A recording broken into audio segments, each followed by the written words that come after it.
Well, happy hump day, everybody. Woo. This is Zoo coming at you through, once again, the magical power of the internet. I've got a couple of absolutely stunning, fine gentlemen on tonight. I guess we'll start with our newest guest, newcomer to the bar, but I'm sure it won't be his last. I don't even know how to fucking introduce this guy, to be honest with you. I guess the best way I can introduce him is to just put it as follows. He is probably single-handedly responsible for probably about half to a third of my entire Nintendo Switch collection. In terms of his efforts in physical gaming media, he is a fucking physical game legend. I hope that's not fluffing you too hard. But Doug, Mr. Douglas Bogart, tell everybody a little bit about yourself, and most importantly, what the fuck are you drinking, buddy?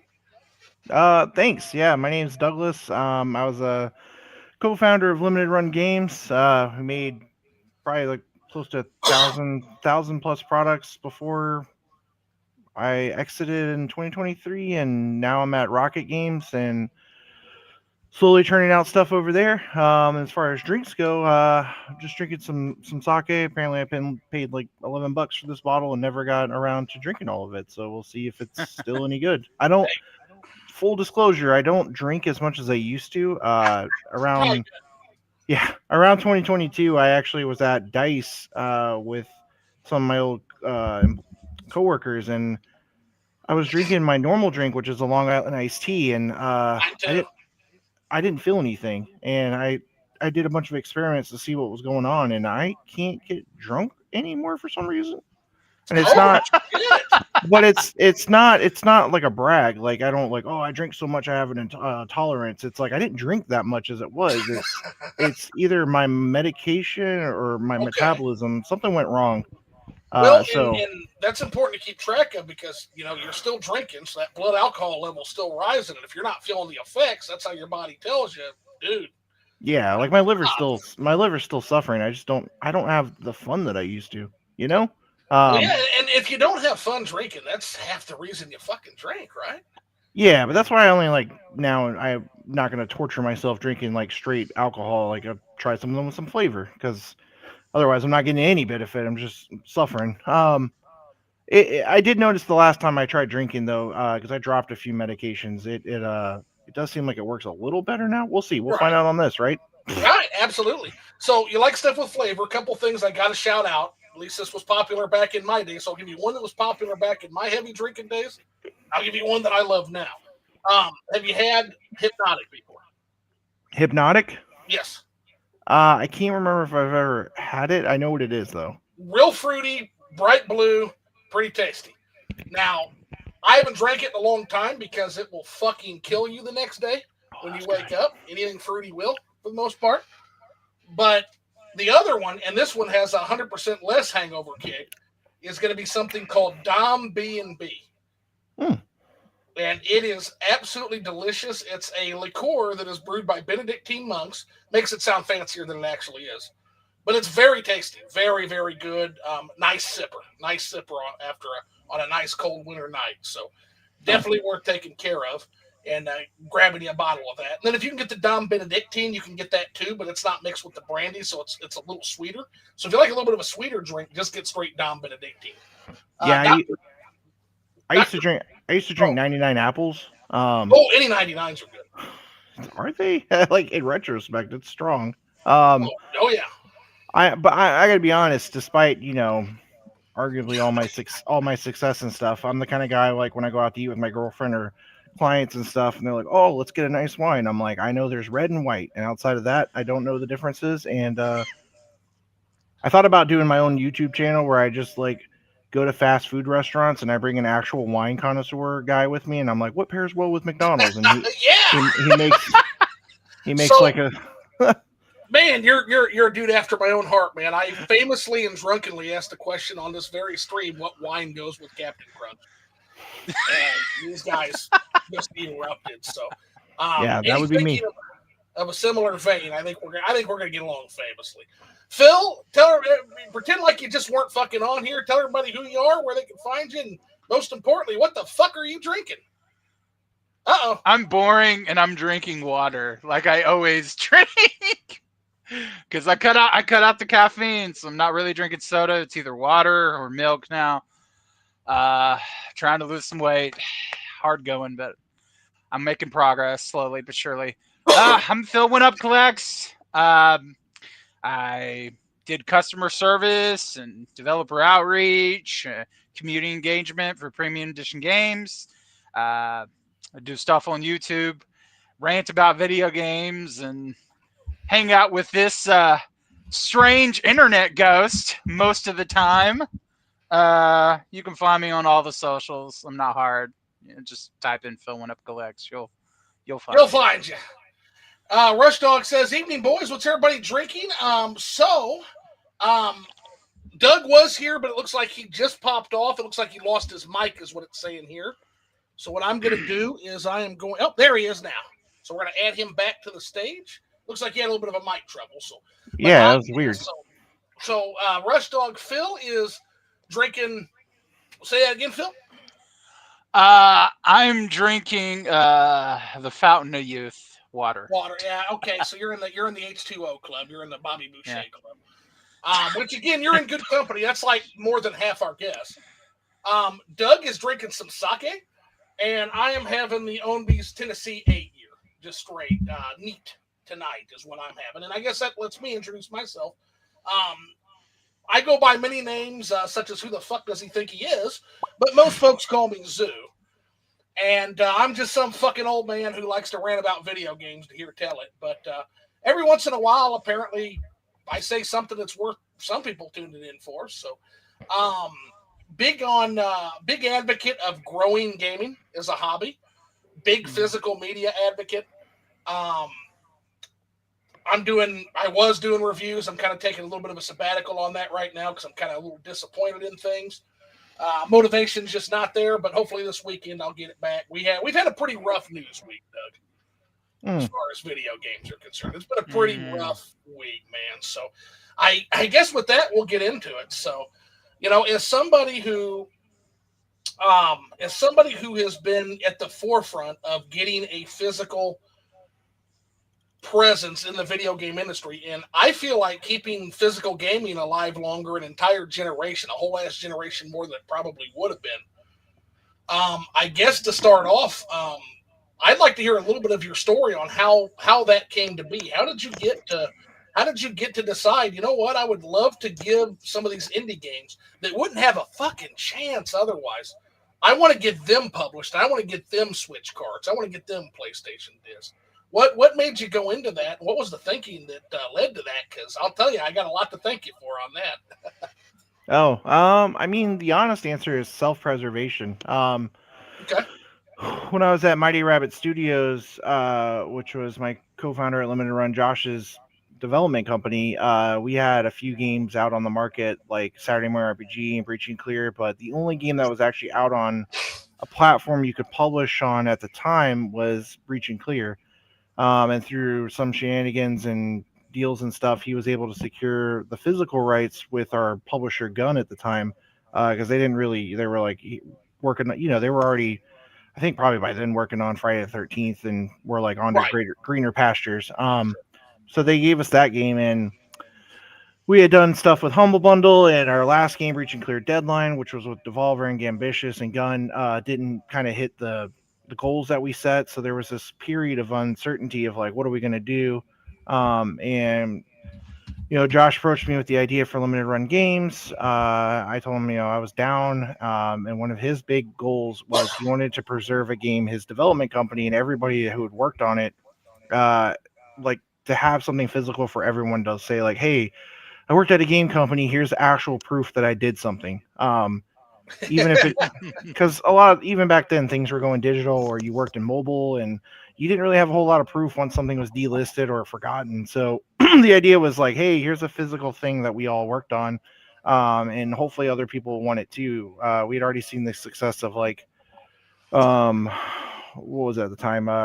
Retro City Rampage and, other indie games like that were doing their own limited physical stuff. So the idea was like, we could do it too. And then as soon as it was announced, other devs reached out and they're like, hey, this is a cool idea. And it was like, hey, if it works, why don't we offer this to other indies? That was kind of, the first few years was let's work with indies that can't afford or have the ability to do their own physical game, so that they actually have something that they can show for. And we had a lot of devs say early on too, like, hey, thanks for doing a physical game with me. I actually had something I could take home to my family during the holidays and be like, look, I have a real job. It's not imaginary. And it, and then the bright side of that too was it provided additional income for these developers we were working with, because physical was something that was completely written off to them. So now we're coming to them and saying like, hey, here's a bunch of sales for a thing you didn't even like necessarily think of, and in some cases it actually helped a few dev companies stay in business, and helped other ones kind of aspire to do their next project. And all that was great and stuff. I think we did a lot of good work, and then once it started getting to the double A, triple A stuff, I have my disagreements there. But I think it started off with some pretty good intentions, and I'm pretty proud of what we were able to accomplish.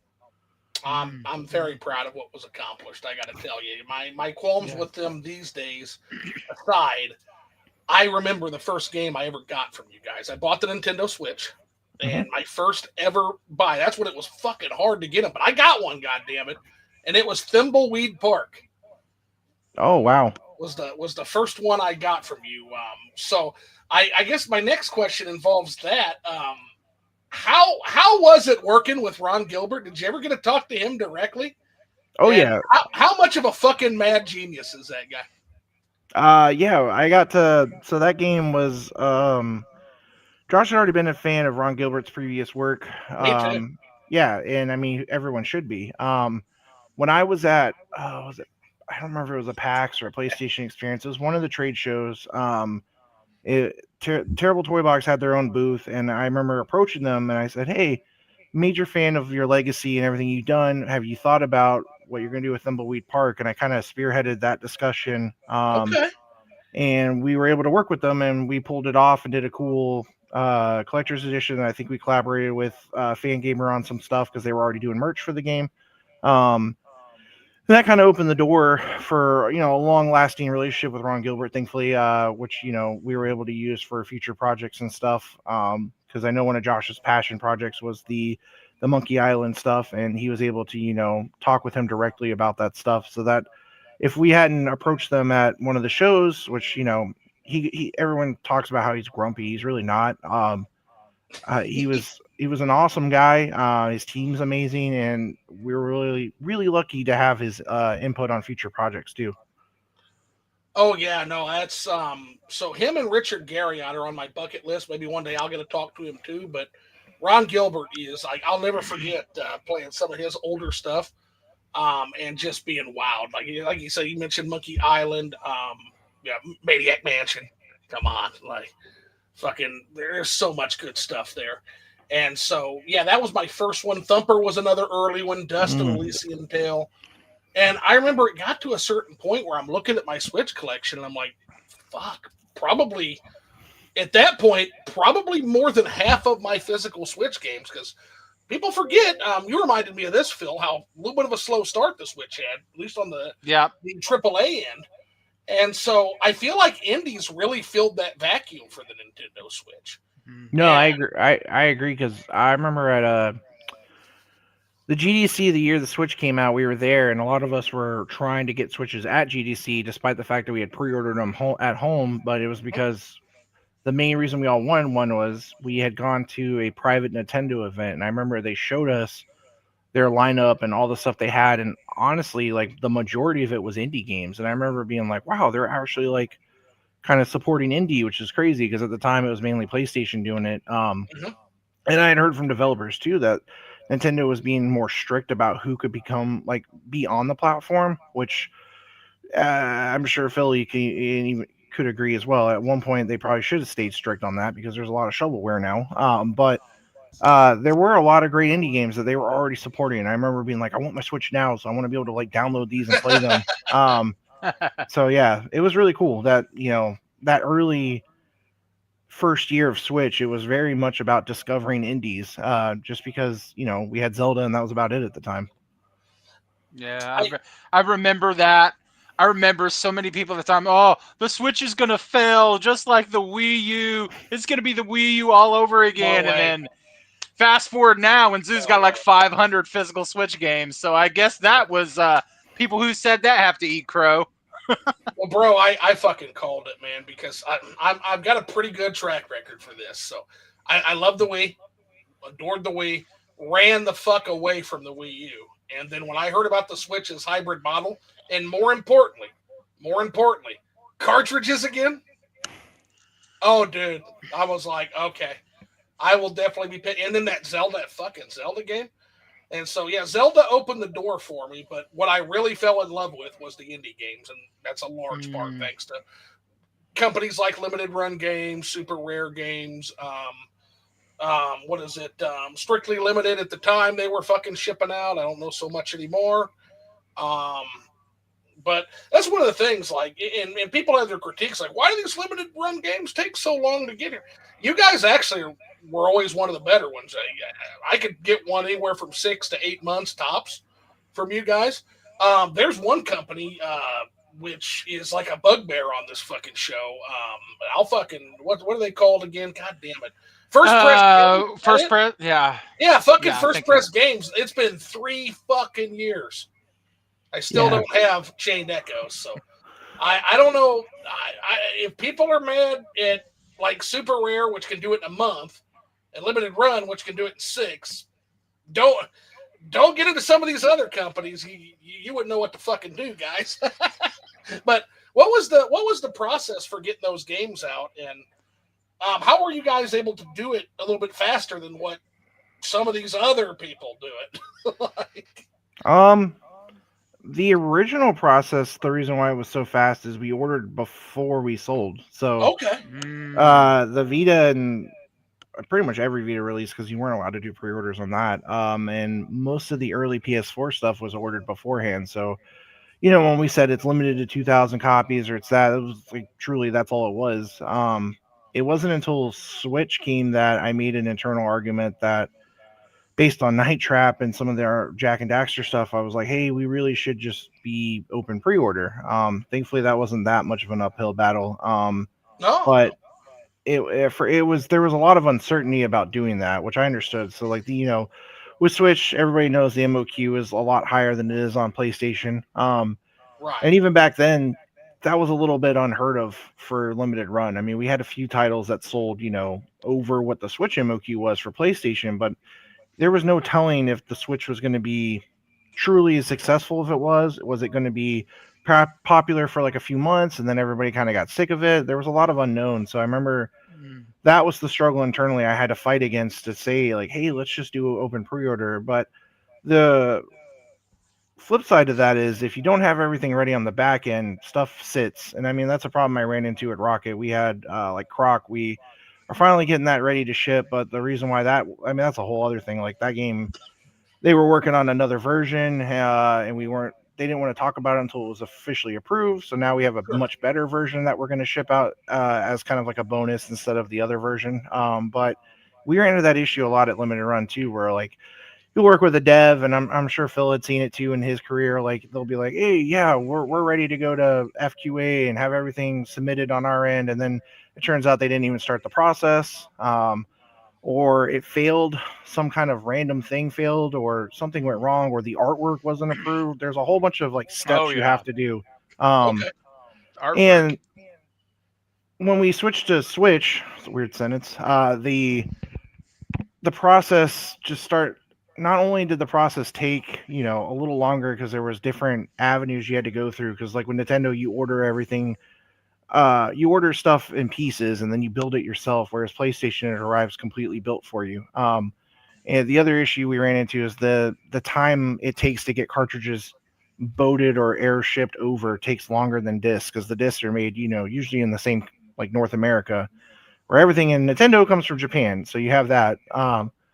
So we got lucky by having a lot of that stuff kind of ready at the beginning. But as we started doing too many releases, doing 1 or 2 a week, it just got to the point where everything kind of like exploded and everything kind of fell behind. And then when you started doing more and more advanced collector's editions, you run into all sorts of production delays, even if some of them are within your like some of them you could say like, oh, we messed up, but a lot of times too, you'd be surprised how many random things can go wrong that you just do not Oh, account for. sure. Oh Um, yeah.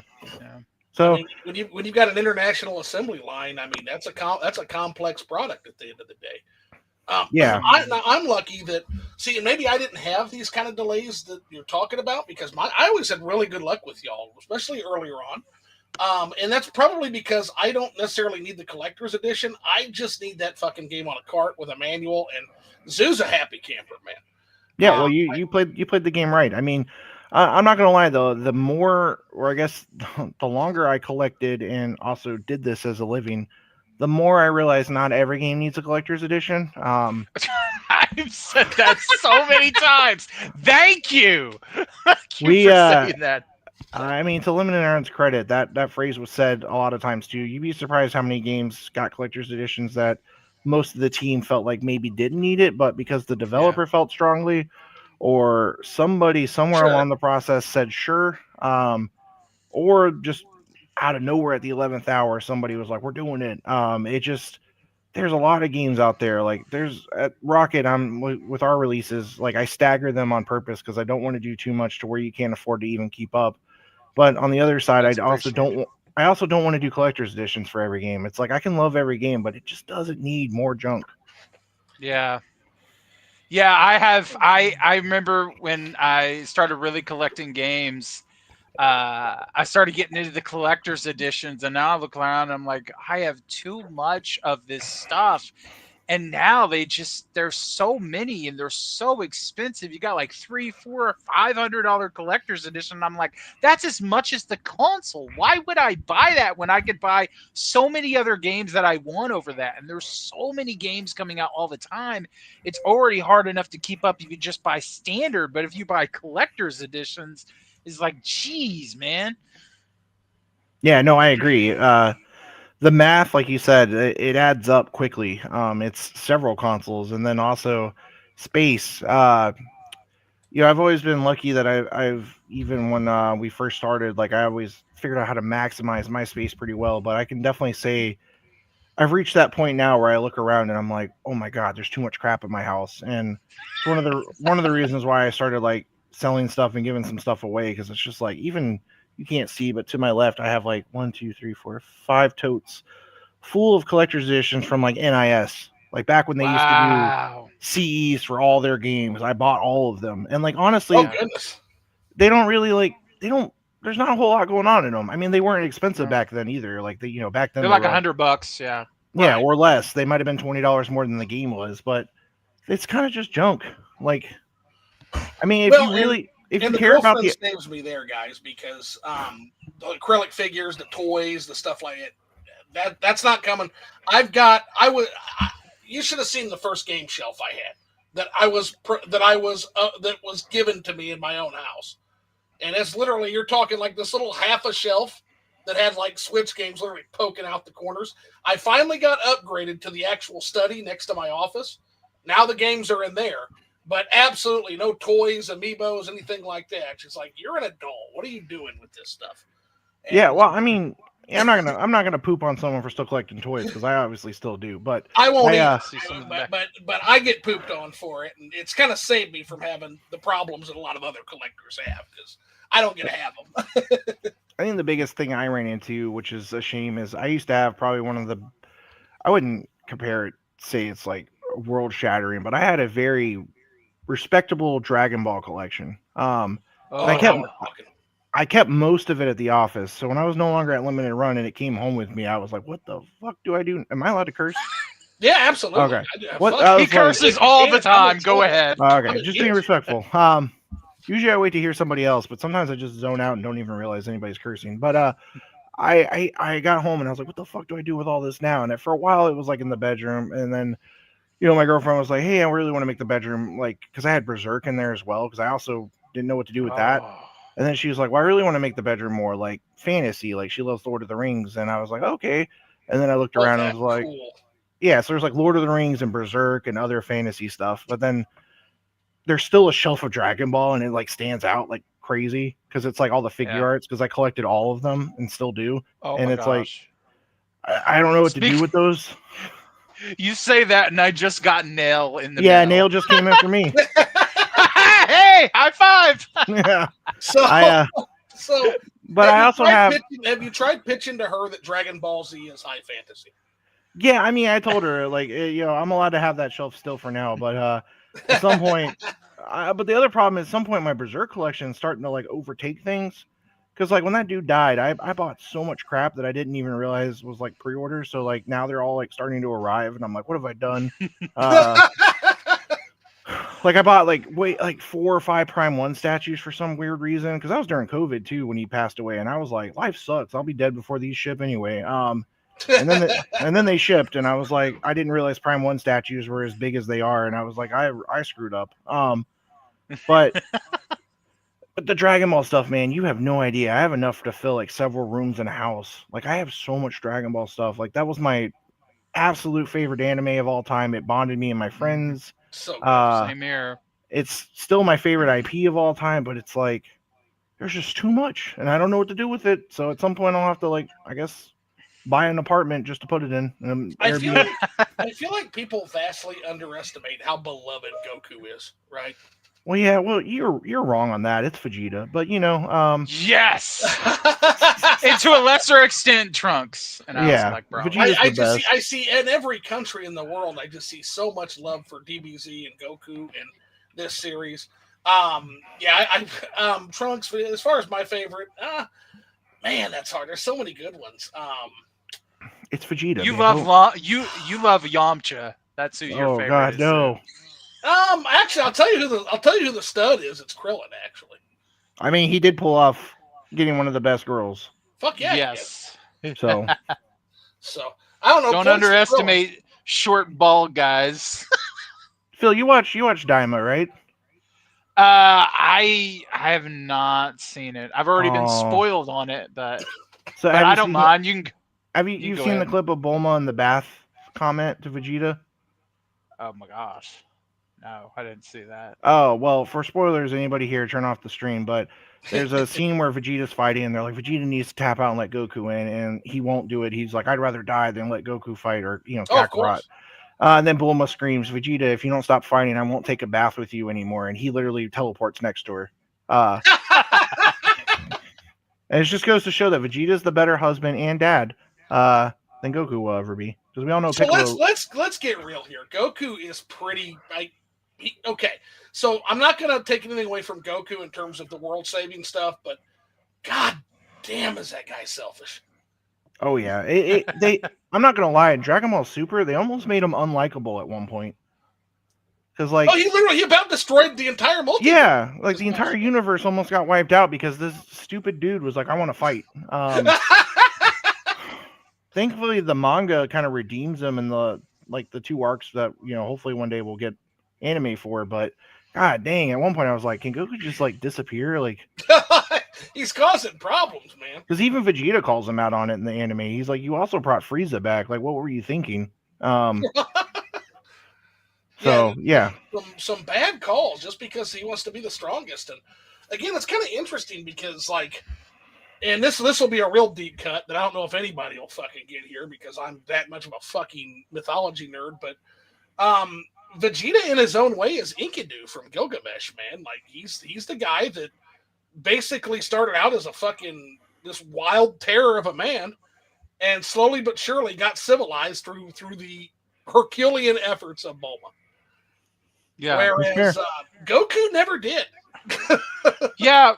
I am fully convinced that after watching Dragon Ball since I was 10, I'm fully convinced the real main character is Vegeta. I mean, he had so much character growth and went through so many arcs, and Goku has just been a older version of his kid self. And can we all agree on one thing? At least we're not Gohan fans, am I right? Yeah.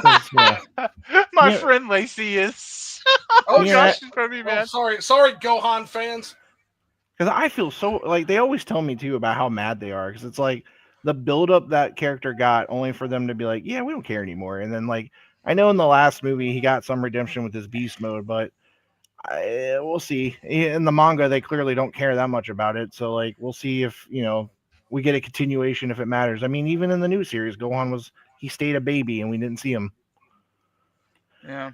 So I don't know. I feel bad for Gohan fans. At least Vegeta's still getting some credit, even if he never gets to fully win the battle. I Dude, know. there's a See, YouTube that's the video that thing. pissed me off so bad about Vegeta. It's called something to the tune of Vegeta's losing streak needs to be studied or some shit like that. And it's like, motherfucker, you completely missed the point of this character. Yeah, I mean, according to Akira Toriyama said like he never really cared for Vegeta, and he just kind of kept drawing him because everybody else liked him. So he kind of punishes Vegeta in a way. Because I mean, his favorite character was Piccolo, and you can tell. So he made Piccolo like a good dad and everything, but I don't know. I just feel bad for Vegeta because he kind of got every time he's like about to be the winner of like a arc in a story, they're like, just kidding, the bad guy just beat him. Now Goku came and fixed it, and it's like, even Yeah, the see that's the Terrible. worst thing about a lot of shonen anime. It's like I get it. This is the main character. They're always this happy-go-lucky person. They never really have the character depth as the side, the side lead. But it's like you gotta let the side lead have some wins. Like, don't fall into that pit trap of doing what every other anime or manga has done because that's what is expected. Do something different, because when an anime or a manga comes out and it does something different like that, I pay attention. I'm like, that's cool. Thank you for doing that. yeah. I mean, and you're right. I never even thought about how it's a shonen trope. But like, I will say, even though I'm going to disagree with it, like I read One Punch Man because we're never going to get that manga finished at the rate that they go, or like anime finished. But so I read it, and there's a whole thing where like Saitama's the strongest character in the universe, and there's arguments he could beat Goku, but he literally at one point in the manga they make fun of it. Even he like stopped showing up because like I guess the creator was like, oh, he's so overpowered, I should focus on other heroes. But I won't lie, when they focused on some of the other heroes for way too long, I'm like, what's he up to though? Like, what's happening? So, I mean, there's something to say about it. If you have a compelling, good main character, that's what the people want to see. And I mean, the problem with Dragon Ball though is some of the side characters are just as cool, and Yeah. some of them suffer like Boba Fett syndrome, where like they're not really seen a whole lot, but you're like, I bet they're awesome. So like it's just kind of, I don't know, it's tricky because then like I got into Bleach with my girlfriend, and I'm reading that and like watching the animes, and it's just like it's the same thing with Ichigo. He just kind of shows up out of nowhere and finishes stuff. But there are a lot of compelling characters in that one too. But sometimes they focus on them too long, and I'm like, what's Ichigo doing? Like I just kind of want to see him. Yeah. I'm a big Grimjow fan. I love I'm a Grimjow Grimjow. fan too. I already knew you were going to say that. Oh, because you told me once on Twitter. Grimjow is the best. I like Grimjow and Aizen. Yes. I shouldn't like Aizen, but Aizen Aizen's was pretty. He had a lot of character depth. He was an interesting character. Y'all are gonna Sick kill in the me. head, but I still gotta watch Bleach. Oh, that's fair. I'm not. So she tried to get me to watch the original anime, and it's rough. There's a lot of filler. If you're gonna watch it, definitely download like which episodes to skip list. yeah. Oh, okay. But I will say the 1,000-Year Blood War though is start so far because there's I think one more coming out. It's amazing. It's the animation's crazy, the music's amazing, the story doesn't linger on anything. It's top notch. It's like I wish they would remake the original Bleach in the new animation style. Well, I'll tell you, the reason I never watched it is I follow this guy, one of my favorite content creators. His name is John Walsh, Super Eye Patch Wolf. Great guy. And he did a thing called he did a video on Bleach, and he tore that fucking thing to shreds, man. And so it's one I always kind of avoided. But then later on, he's like, I was wrong about Bleach, sort of.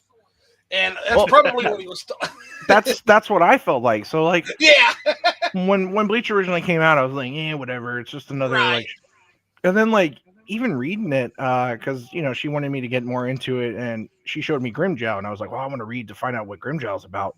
The first like few arcs in Bleach are just slow and boring, and I was like, I don't understand why this has the popularity it does. But then you get into like when Aizen shows up and all the Arrancar people like Grimjow and all of them, and then it starts getting dark. And then the 1,000-Year Blood War arc is the most insanely dark like jump out of nowhere. like people are just dying left and right, and it's just Oh like holy shit. crap! It's like Game of Thrones. Like you don't know who's gonna live, and then like I don't know, it just changed. It kind of I became a fan after that because like in Dragon Ball, it's like I'm going to dismiss it because I love it, but at the same time, it's like oh, don't worry, they'll get wished back like at some point or something. Yeah, yeah. Yeah. Yeah, You like don't nothing. really feel the loss in Dragon Ball. I mean, you did in the beginning because it's like, oh no, the Dragon Balls are gone. Oh no, what's gonna happen? And then somehow they retcon it. But yeah, I think, I mean, you're making me excited. I haven't been in Bleach in a long time because I was watching the anime on Toonami when it first aired, and all the filler. Oh my gosh, the filler was so bad. Just like all the filler in Naruto. I checked out of Oh, I Naruto I too. I skipped just Naruto. couldn't. And then I was like, well, Naruto ended, and then they brought it back with like Boruto, and I'm like, I don't care anymore. I'll just play it in a game or something. That's I I I guess because I've gotten older, I don't have the attention span or the desire to watch extremely long anime anymore. I mean, I'll stick it out for Dragon Ball because it was like a childhood one, But but it's not even really that long in the grand scheme of things. Like when I was like first like entertaining the idea of before I get into that, I, Cone's still one of the best like filler characters that shows up all the time in Bleach ever, like the little no. lion teddy bear dude. But anyway, Oh yeah, um, yeah, I like him. Yeah, he's he's the funny. best.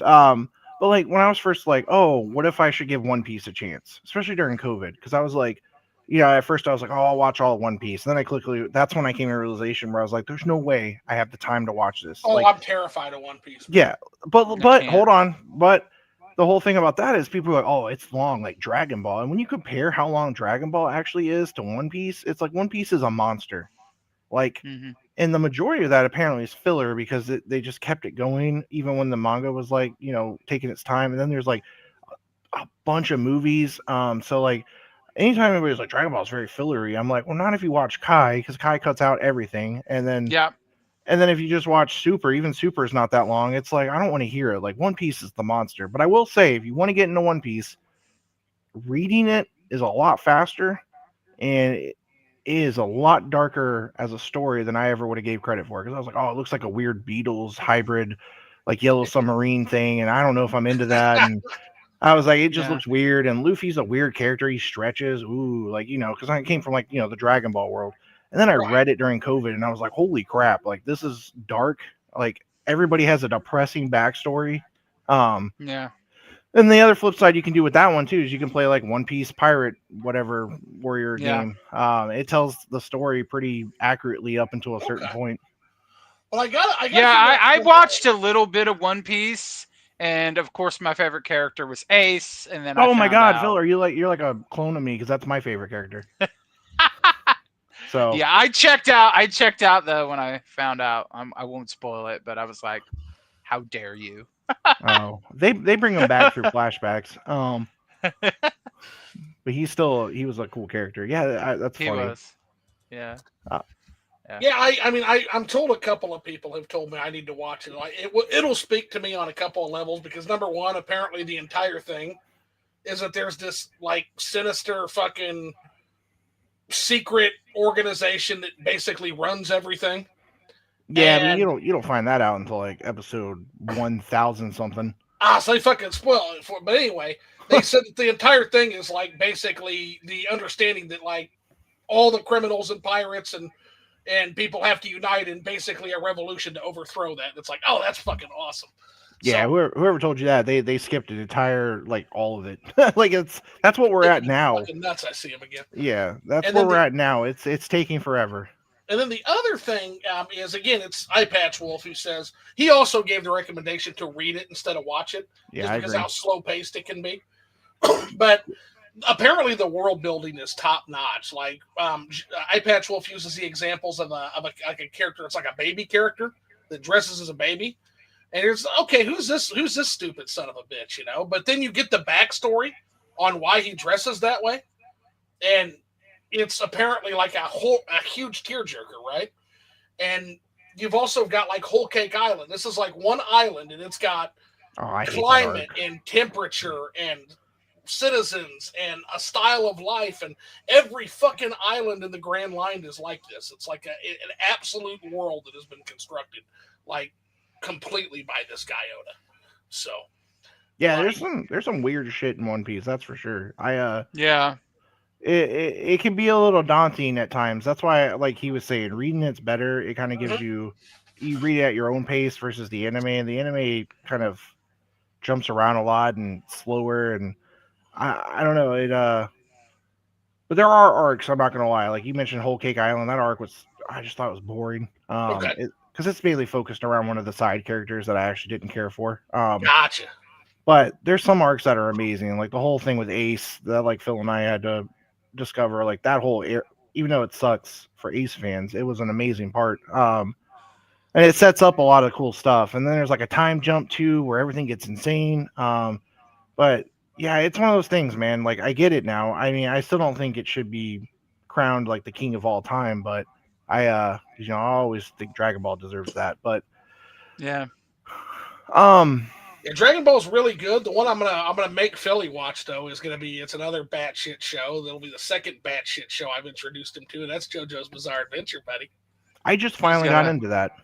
Yeah, He's making me watch it because I'm thinking I don't understand this. It just looks like you don't need to understand. Pretty Boy, Fist of the North Star. You don't need to understand. You need to experience it. Oh, Fist of the North Star is another one where if you really want to get into it and you can't read it or watch it, Ken's Rage 2 on PS3 was amazing. It actually tells the entire story start to finish. Nice. Oh wow! And it tells it the way it happened. Think of it like Riverdale. Riverdale. I bet that game's expensive on PS3 now. Think of it like Riverdale. It's not something that's meant to be understood. It's something that's meant to Oh be my understood. gosh, don't get on Riverdale. We're not getting on Riverdale. Please no. Have you seen Riverdale, Doug? Oh gosh. You should. It you is should watch crazy. Hold on. It is. I'm gonna say. Oh wait, isn't Riverdale the Archie Comics thing? Yeah. That is one way to describe it. Yes. Edgar Evernever. Oh no, here we go. We got him on it. We got him on the tangent. Well, no, I'm not going to stay on the tangent. I'm going to sell Doug on this by showing him one picture. Well, you could try. The only Archie thing I ever liked was Sonic. Oh, this goes far beyond Archie. So I need to go here to let's see, where do I go to? Private chat. That's where we go. Oh, and the really bad 90s Sabrina with the bad cat puppet Salem. He was awesome. Oh I'm yeah. gonna have to. I'll just share the photo this way. So we'll just get that up. View spoiler. Who cares? All righty. And what I'm gonna do here is I am gonna just share my screen real quick to everybody. So let's see. I can present by doing this. Share screen.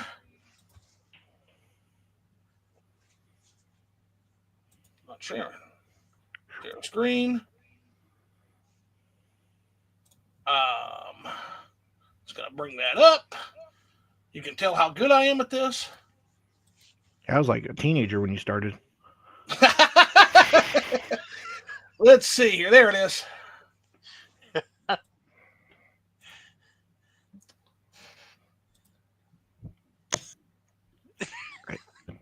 Okay, so I'm going to describe this now.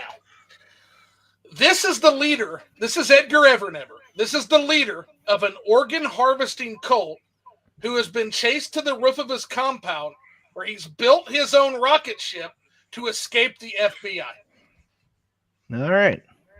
That's an actual plot line in that batshit fucking TV show. Oh my god. Well, yes, JoJo is good. I started reading it, and yeah, I don't even know what to say after that, man. I don't know if you're gonna get. I don't know if you're gonna get me on the Riverdale trade. Show 'em. That is Riverdale is the craziest show I've ever seen in my life. But on to JoJo. Where are you at in JoJo? I'm only on. I only got through the first timeline where.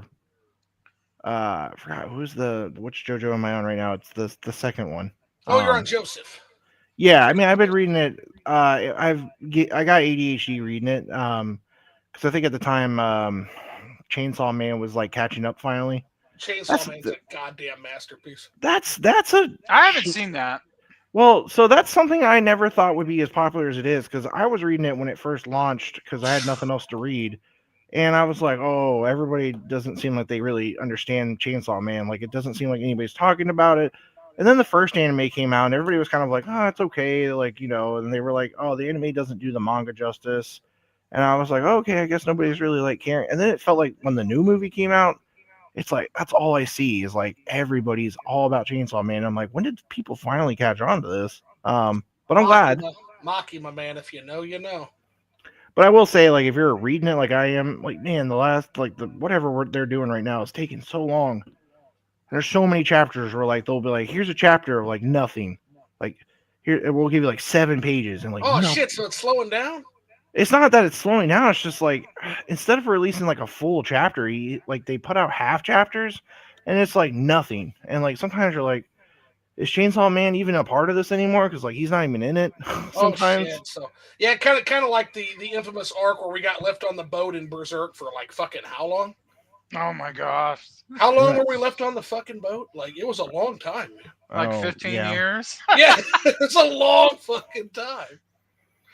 So, hopefully it's not that. About the same length of me waiting for Versus 13. I'm not caught up on Chainsaw Man, but what I have read is wild. It feels like we're now at the part where the climax is happening for whatever this story is. Okay. But my God, I was actually just rereading Chainsaw Man because I ran out of things to read. So sometimes I reread manga, and I was like, man, it's like crazy. Like the original arc, with Mikami or whatever her name is, it's so much shorter than what this new arc is. The new arc is like double the size, and like nothing's happened really for like a good chunk of it. So it's like it was just a lot of like world building because they set up a new character in it, and she becomes like the main character for a little while. Okay. But it's finally starting to get somewhere that's cool. But like I said, there was a lot of chapters, and I'm sure most fans would agree. It's just like it felt like we weren't getting fed very well. Did y'all ever check out Fairy Tail at all? I watched some of it and then I fell off of it. I thought there's like. But would you recommend it? I mean, I thought it was cool, but there were some people, but it's stupid long too, sort of like One Piece. And a lot of people have this thing is like, well, the guy just copycats One Piece, and they did comparisons like the characters literally look like One Piece characters, and I can see like the comparison. Also, I think the guy who does I don't even know his name. Every one of he did Rave Master, and all his characters from all his mangas or whatever look like each other. I don't know if that's just like an art style, and I could see the comparisons and everything. Like everybody looks like the most recent anime that I've watched were Delicious in Dungeon and Frieren. Mine they're both pretty good, but My Dress Up Darling, and fuck, what else was it? I watched the Junji Ito anime. And then Uzumaki. I haven't watched that yet. I watched the collection of short stories they did before. Yeah, I mean, I thought those were good. I heard Uzumaki is not as good. It's not, yeah. So Uzumaki is. So here's the thing about Uzumaki. It makes me so goddamn mad. Uzumaki Part 1, the first part of that goddamn thing on HBO, masterpiece. One of the best pieces of animation I've ever seen. And then the rest of it, apparently they blew the entire budget for the whole series on the first part.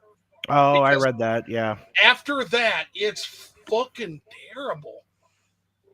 Yeah, then the only other things I started watching and reading were Overlord and that time I got reincarnated as a slime. I like Overlord. How do you feel about Albedo? I like her a lot. I have a few statues of her.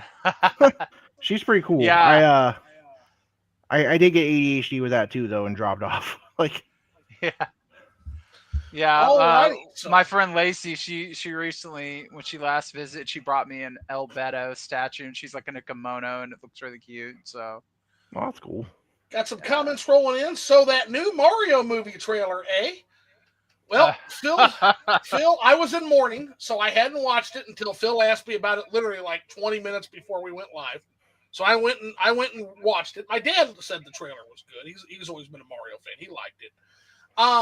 So yeah, it looks good. I mean, it looks good. I'm just a little hangry at Nintendo right now, right? So Because of the keycard stuff. in part, I've got a lot of issues with them right now, but in part, yeah, the key cards aren't helping matters. But I don't know. I don't know why I'm so goddamn mad though. They've saved me $1,000 now.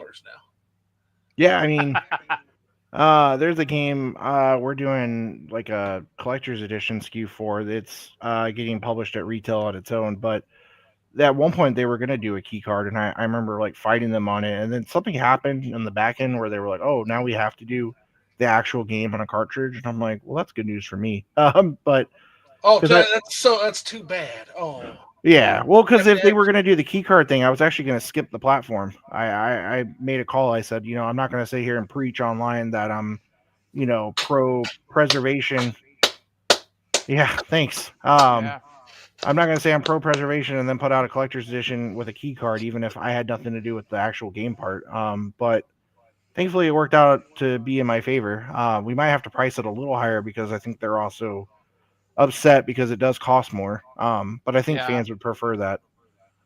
But it's not really. I mean, that's a Nintendo thing. They're the ones that won't make all the different card sizes because there's like 5 different cartridge sizes for the Nintendo Switch, and then there's only the 64 gigabyte for Switch 2. I don't know what the reason is. I don't know. So some people said they say that, Philly. They say that, but here's what I'll tell you. Having studied this company for a long fucking time and studied the games industry for a long time, they've been wanting to do this shit since the Xbox One. They've been really wanting to do this, and this is an effort to kill off physical gaming. That's what this is. And Nintendo can take the brunt of it, if they want to. This is a collaborative effort. This, I believe 100% that Nintendo developed it, but I also believe 100%, and because they told us it was asked for by the third parties. They asked for it. Wow. So, yeah, I mean, there was an understanding. Again, a lot of this is rumors, but I remember at one point I was told that the PS5 was like this close to not getting a disc drive. Mm-hmm. And at first I didn't believe that, but then when we got the Pro and they got rid of the disc drive, I was like, well, that kind of confirms that. Yep.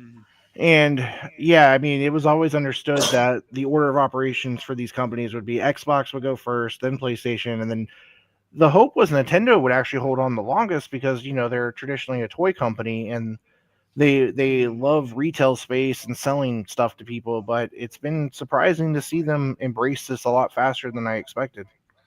Yeah, so Nintendo they have a lot of good qualities and they have a lot of bad qualities. So the good qualities are there. They, like you said, it is kind of surprising because of the tactile nature of holding the cart, holding the game in your hand, and the manual and the box. That's all that tactile feel of the product, right? Like you said, it's a toy company. But at the same time, Nintendo is the most, it's so amazing because they always get the most success when they go against the industry narrative, and yet they've always wanted, ever since the NES, they've craved and wanted that third party company approval too, and it just bugs the shit out of them that they don't get it, and so they'll go off and they'll do what they have to do in order to succeed, like they did with the Wii, and like they did with the Switch, and then they'll get swallowhead. And then all of a sudden they'll turn around and they will build an entire goddamn system around the wishes of the third parties. That happened with the Wii U. The Wii U, they were asking for more power. They were asking for all this more specs, more power, give us something.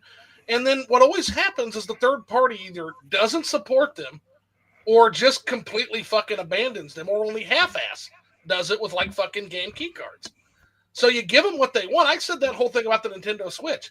I looked at the Nintendo Switch situation. I said, hey, we're going into a geopolitical disaster in terms of, some of the global headwinds going on. We're going into a macroeconomic disaster in terms of some of the macroeconomic headwinds going on. The Nintendo Switch is actually, in this economy, in this world we're heading into, the Nintendo Switch, despite its lack of specs and power, It's actually pretty well positioned as a budget system for people that aren't going to have very much fucking money here coming up very shortly. And so I always said that I don't know necessarily, and I had some concerns. I said my first concern is battery life. We have not reliably increased battery tech. We have a battery technology bottleneck. So if you're playing these super spec'd out games on a portable handheld system, it's going to kill the battery life because the battery life has not improved. It's not only a technology bottleneck for video games, it's a technology bottleneck for the entire fucking world economy. Yeah, my Steam Deck dies quick. Yes. Yeah. The second problem I had was that the fact that it's like, okay, well, we know how expensive these cards are. I think the biggest was a 32 gigabyte card on the Switch. 64 gigabyte card is double that, but probably also near double the price. If and most of these AAA fuck you games won't fit on a 64 gigabyte card. So if you can't get the games that the third parties want to put on your system on the card, what the fuck is the point of having the new system? Alas, the game key card. But then you got games like Bravely Default, a 3DS game that can clearly fit, but they don't want to pay all that for the cartridge, which is funny because then you see smaller publishers like Xseed or PM Studios, and they're out here putting their games on physical Switch 2 cartridges. Yeah, it's and it just makes the AAA companies look terrible when you're being showed up by smaller publishers that are willing to take the risk, and that Phil, does hurt them a lot more. Hey, Phil, no, you got it all twisted, man. You got a Titan like Nicholas that just gets all the fucking resources. Little guys like Square Enix, the little guy never has a chance, man. Yeah. Oh, yeah. I see what you're doing. That ongoing joke. But Doug, do you have any insight as to why these third parties in particular and why these major AAA companies have such a fucking hard on against physical media? I mean, why? I'm one of their top customers, I promise you. I may not buy all the fucking gotcha bullshit they like us to buy, but I had over 500 Switch games. I spent probably over 10 grand on my game library over the last generation. Why don't they fucking want me as a customer anymore? The original reason I was always told was risk. Because I mean, with the, it's like a catch-22 though. So like, on the one hand, when you have Square and Capcom and these places working with my former company, they have their own online store. Like, why don't they just sell it themselves? Like, they don't need, like, that was something I always disagreed with internally. Like, I was there when we first pitched to Capcom. We were trying to do games like Dead Rising off the record, and Devil May Cry 4 for PS4, because they, for some reason, were like, we're just going to leave them digital. So it was kind of like a, hey, these games have been digital for years. You clearly don't give a crap. Like, why can't we do them for you? And they were really into the idea. And then Marvel vs. Capcom Infinite came out, and they kind of restructured the whole company after it bombed, and killed all the deals. But wait, so hold on. We almost got Devil May Cry 3 on a cart? Well, 4, yeah, for 4, PS4. Okay. Yeah, the special edition one where you could play as Virgil. Because they did the bullshit. I imported that. The bullshit where they gave you the trilogy but only gave you the first game. Now, I got the first game complete on cart, so I was happy with that when I got it like 1/3 the price used. But it always grinds my gears that I couldn't at least get 3. I hear 2's shit, but 2's bad. But I wanted to at least give me 3. Yeah, 3's great. 4 was good. I love Nero.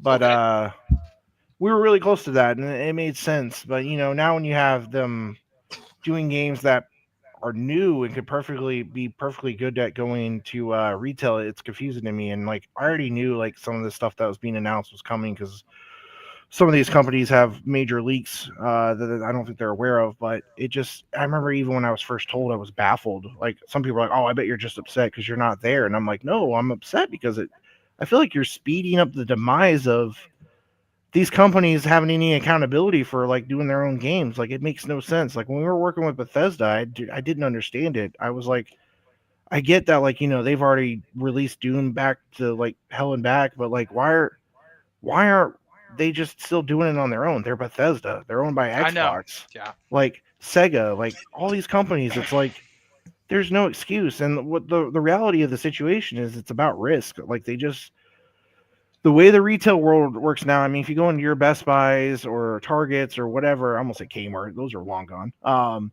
They're like there's no game sections, or if there are, they're not stocking them anymore. They're just empty for some reason, and it's because of that these companies are like, well, why do I want to produce the minimum to sell at retail if I'm gonna have to like discount it to hell and back and deal with like having to cycle through inventory and all this stuff. But at the same time, these are all companies that have their own online store. There's no reason they shouldn't just do this themselves and sell them on their own store for customers like us. It just feels weird. And then like they can reprint it if there's enough demand. Like it just I don't get it. I feel like everybody's taking the easy road out, and it's giving people the excuse to not do physical. Like So, it's so I, have a My guess. I do have a guess actually, and as someone who works in executive level leadership myself, I have a guess as to what's happening here, and I'm actually going to present a reverse rule that you guys often hear, and it's here one we of the go. things I try to explain. People, when they look at things at an executive management or a high level politics situation, they go, "Why are they so goddamn stupid?" I hear gamers do it all the time. Why are these people so incompetent and stupid at the top?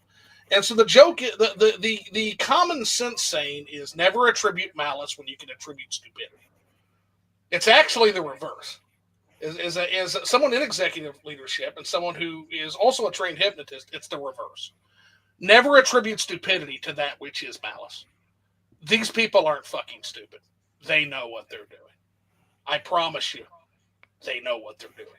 oh, And I mean, so, there's no doubt in my mind they know what they're doing too. It's so, just so it's more of a hypothetical. my guess as to what's happening is it's an opportunity cost thing. So, yes, they could put it on their own store, but what's one of the things that's disrupting AAA gaming severely right now?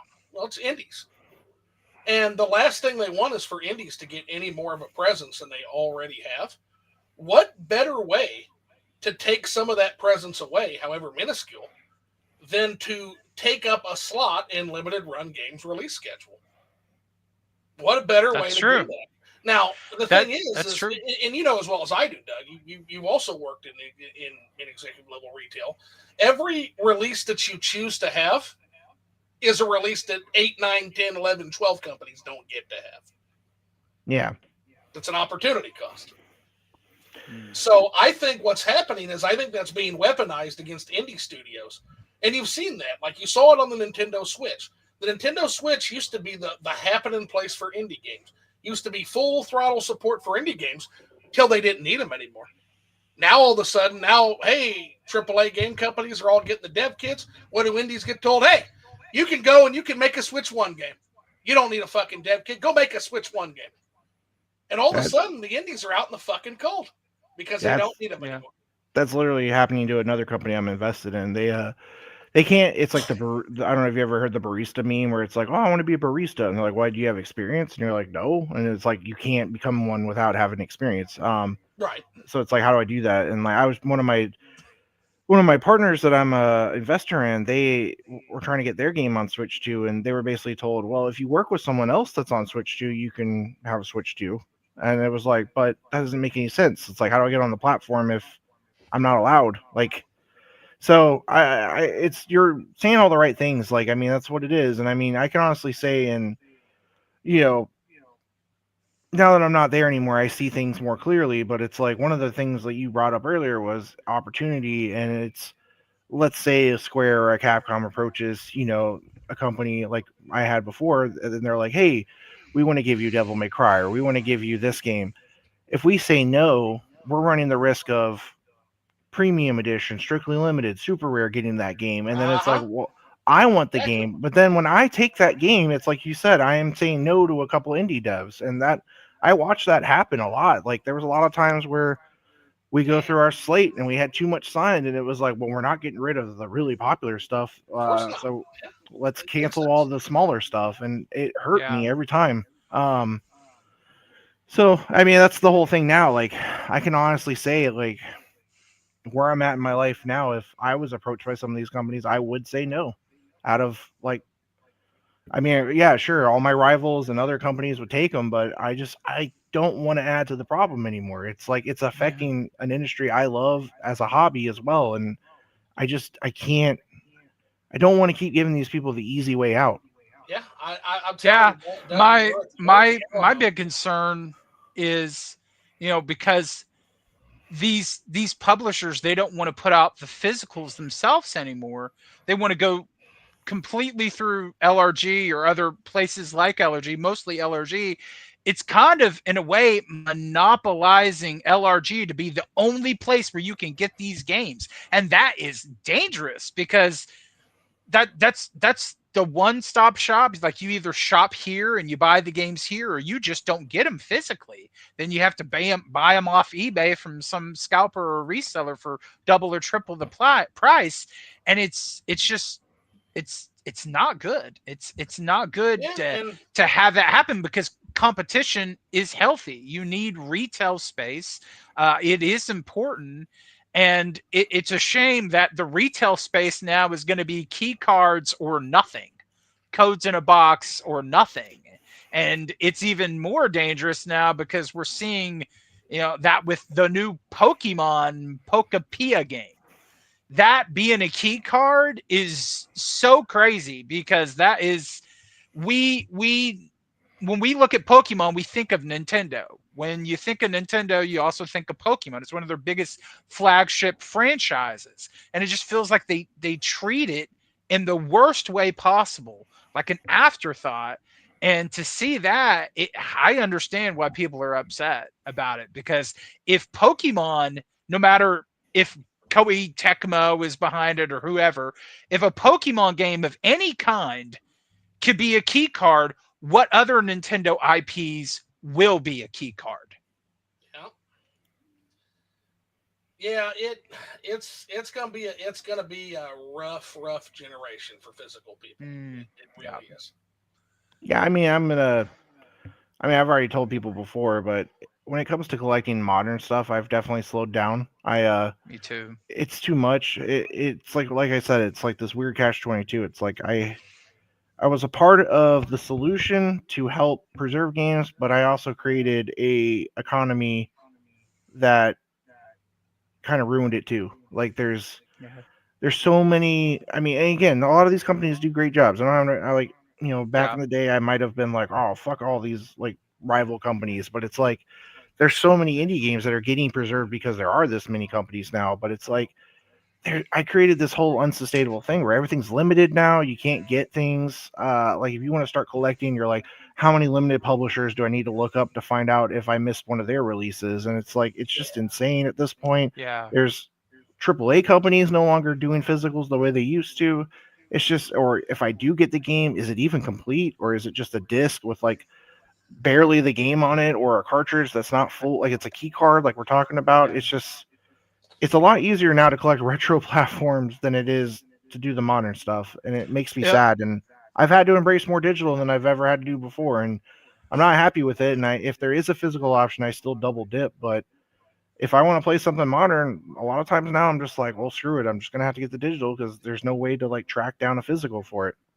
yeah. So It's so funny you say that though about about that, because I've seen people, like a lot of YouTubers just a couple of years ago, just like a year ago, they were like, I'm getting out of retro. I'm selling off all my retro collections. I'm like, and now I look at it and I'm like, I bet you're really regretting that now with the state of the industry and bad how call. how it's going. I would have not ever wanted to sell my retro collection at all, because that's what So you're going to end up having to fall back on. and what I'll add to that, Doug, is, and I'm not going to disagree with anything you said. I think Oh, those you are some. can.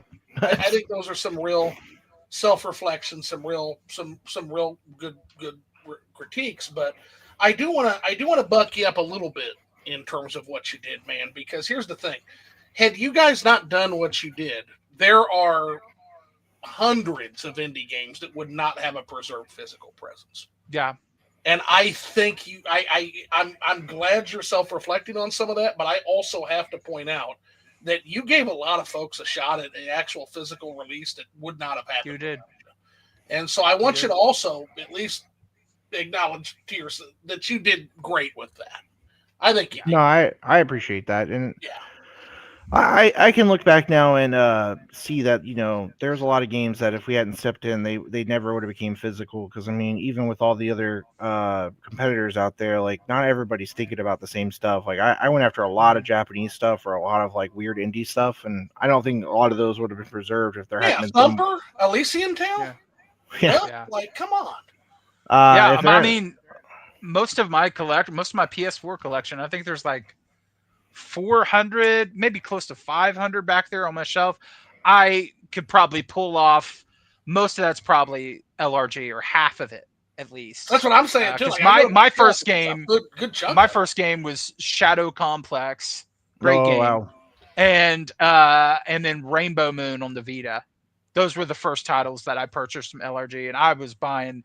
I had orders where it was like, that is not going to ship for like a year because I put like 10 games in that order, and I would just wait and wait. But I mean, it's amazing what you did. And speaking of which, maybe you can answer this, maybe you can't. How the fuck did Shadow Complex never get a Switch release? How did that happen? I think that did they just? I can't. I think it's when we did it, Switch wasn't out yet, so yeah, it came out long before Switch. By a little bit. Damn it! Yeah, I think if Switch had been around at the time, they would have ported it to both. But I think that by the time the Switch came out, I mean, Fortnite was what it is now. Like as we've seen, Epic could care less about anything but Fortnite, and obviously the engine. And then, I mean, to their credit, do you need to? Like, you have a monster doing this much money, like you don't really need to worry about Shadow Complex as much as it sucks for the rest of us. Yeah, that's a great point, actually. Actually, you just gave me an epiphany, because one of the things I've always wondered is like, I know there's bad blood with Nintendo and Grand Theft Auto's parent company. There always has been. The way they mishandled Body Harvest and Uni Racers, there's some bad blood there. But at the same time, how the fuck did we never get GTA 5 on the Switch? Well, GTA Online is a fucking monster that is still doing gangbusters for them. So there's not really an incentive to port and get.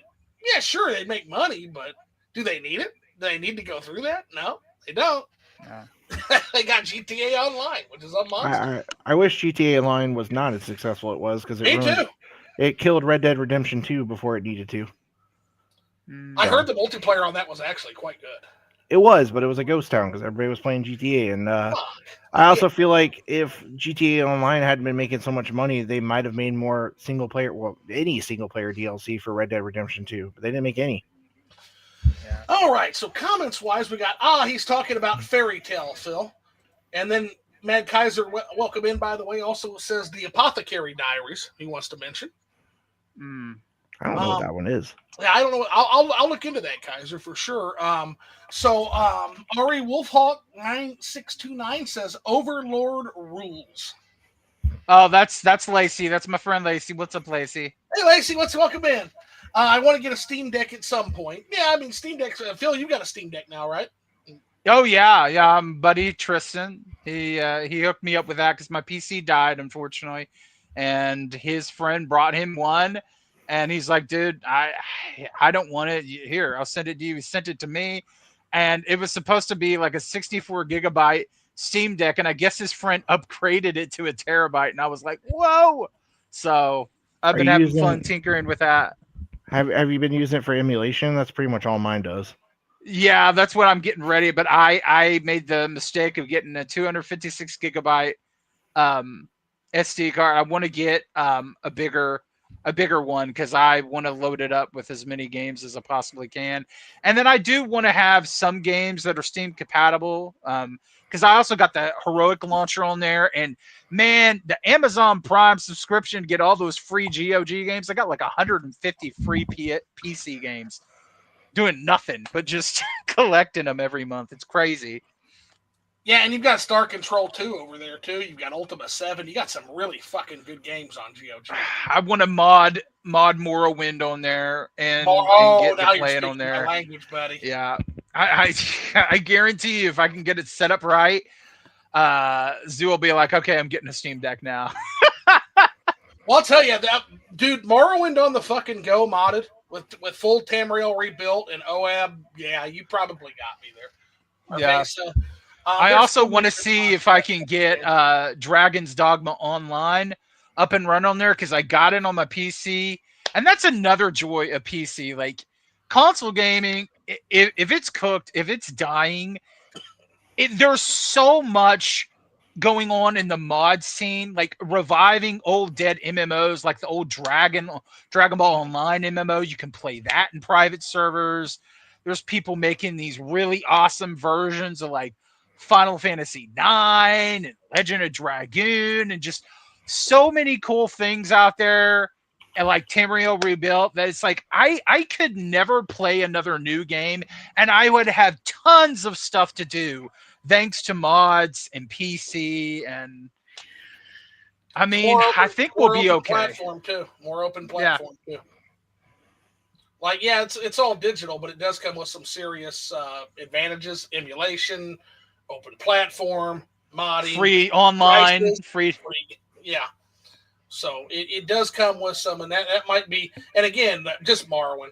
I built my PC around Morrowind, probably a mistake in retrospect, but I'll tell you, I could play if I had no other games. Like it was such a problem when I was live streaming Morrowind. It literally started eating into my Switch backlog. I'm just like, fuck, this backlog keeps growing, and I keep sitting here playing fucking Morrowind, and I can't ever get this backlog correct. I mean, everyone's got a game like that. I mean, that's New Vegas for me. I've probably replayed New Vegas like oh man, see, several times a year. That's also my problem. New Vegas is like a secondary version of Morrowind for me because New Vegas, God, the modding scene on that's amazing too. You know, that was peak. That was peak Bethesda, but I would not trust them to do a New Vegas. That was Obsidian. That was Obsidian. Even more reason why it was peak. Yep, that's why. But see, I would not trust. Bethesda was Morrowind. It never got better than that for the actual core Bethesda team. Yeah. Wait, Bethesda did 3 though, didn't they? They did Morrowind. Yeah, Elder Scrolls 3 Morrowind. That was the core Bethesda team, run by Todd Howard and Michael Kirkbride. Yep. Yeah. Ken Ralston. Okay. Yeah. Yep. But then, I would like. And then Kirkbride left midway through 4. It's never been the same since. I would like to see New Vegas come back. That would be really cool. Yeah, we're not. We won't. Be careful what you wish for. It's the redheaded stepchild. Clearly, we're getting 3, which I had heard rumors about that even like 5 years ago. But we'll see with New Vegas. I don't think we'll ever get a New Vegas, but we could get like the Oblivion treatment for New Vegas one day. Yeah, but if it's not on a cartridge or a disc, I don't care. I mean, I'll just get it digitally or something on PC. Fallout 3 was fucking nonsensical to me story-wise. I went back and beat 3 again recently after like my 100th New Vegas playthrough, and there's a lot to still love about 3, but yeah, some of the main story is kind of meh. The best part of 3 is all the side stories. Yeah, true. Yeah, and then it's in the DLC, like the alien spaceship thing. That's pretty cool. Yeah, that DLC was okay. The best one was the Swamp People one. But some of that stuff's still really enjoyable in 3, but the upgrades that Vegas did were just crazy. It's like, we couldn't even zoom in properly with a gun in 3. You didn't have different ammo types. Like, there's a lot that New Vegas brought that 3 should have had. But 3's still good, and when they do that whole remaster thing like they did for Oblivion, I'll be excited to play it again, and there will probably be some quality of life upgrades that make it easier. Because I will say the jump from 3 New Vegas to 4 wasn't as easy for me. And it's like weird things to complain about. I didn't like the fact that looting felt useless in 4. Like in New Vegas in 3, you pick up multiples of the same item to repair things. And in 4, you're like nothing breaks anyway. Like I was kind of glad 76 brought it back, but it's a different system too. You have to like actually repair it.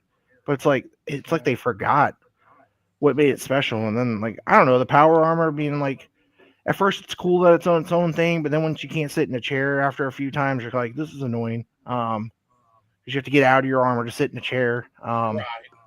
But I don't know. I am kind of getting tired of them just redoing 4 100 times. I wish they would bring back the old ones.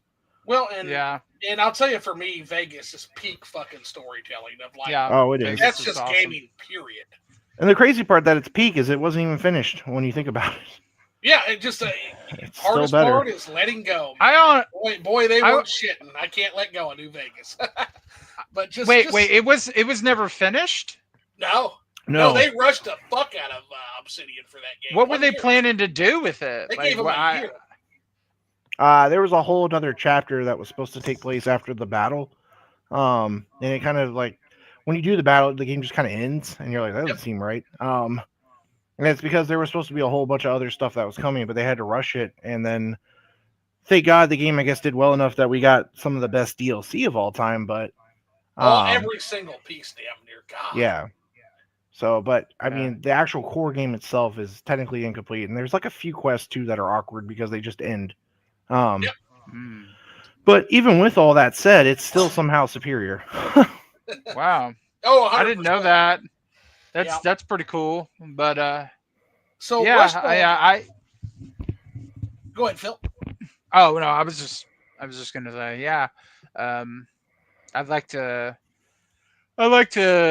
visit the world in New Vegas again, see what else they could do. It'd be cool if they would wanted to go back and actually add what they were originally gonna do, so that you could finally feel like you got the finish to the main storyline. But no, So Yeah, the closest we're gonna get is the Fallout TV show is gonna show us New Vegas. Yeah. Which I love the show. I didn't think they Me could too. pull it off, and it's amazing. Even my dad, who's not like a fan of Fallout, was like, "This is a really good show." So They did great. yeah. They did so good. Is there any really big mods for New Vegas Yes. that, on the the level of Tamriel? Oh, okay. Yes, Cool. Autumn Leaves is if you want to nothing like Tamriel. Well, that depends. There's nothing to the level of quality of Tamriel Rebuilt because that's a league of its own. But there are some major mods. There's one that literally it's like converts the game to New California Republic and takes you to a whole different area. So that's there is some really strong stuff. There's another one. No, London is Fallout 4, but no, New California Republic is New Vegas. Really good mod. But yeah, asking. So the answer is always going to be no. When you ask, is there any mods to the level of Tamriel Rebuilt? That's a 24-year-old sustained project by a team of 100+ people that literally, by Todd Howard's own admission, knows the lore to Morrowind better than they do at this point, and the engine better than they do. They've been working with that engine for 24 years. So everything, and it's just going to get better and better. I wish New Vegas had something like that, but it's got some pretty wild stuff. Autumn Leaves was such a good piece of modding that Bethesda literally stole it and put that in Far Harbor in Fallout 4. That's no shit. Wow. They stole Autumn Leaves. That's cool. An entire portion of that DLC is Autumn Leaves. Yeah, and the modders, like, I mean, it's kind of flattering, but they fucking stole my mod. I mean, that's the risk you run into when you do that. Because they own the property. Exactly, yeah. So, yeah, they can do it. There's no recourse. None. I like Fallout 4 a lot. But it was a step backwards for me. Yeah, I like Fallout 4. Like, I've replayed it a few times. I will say the craziest Bethesda back jump I ever did was Starfield. Like, when I played Starfield, I was like, oh, it's in space. It's basically Fallout and Elder Scrolls in space. I'm excited.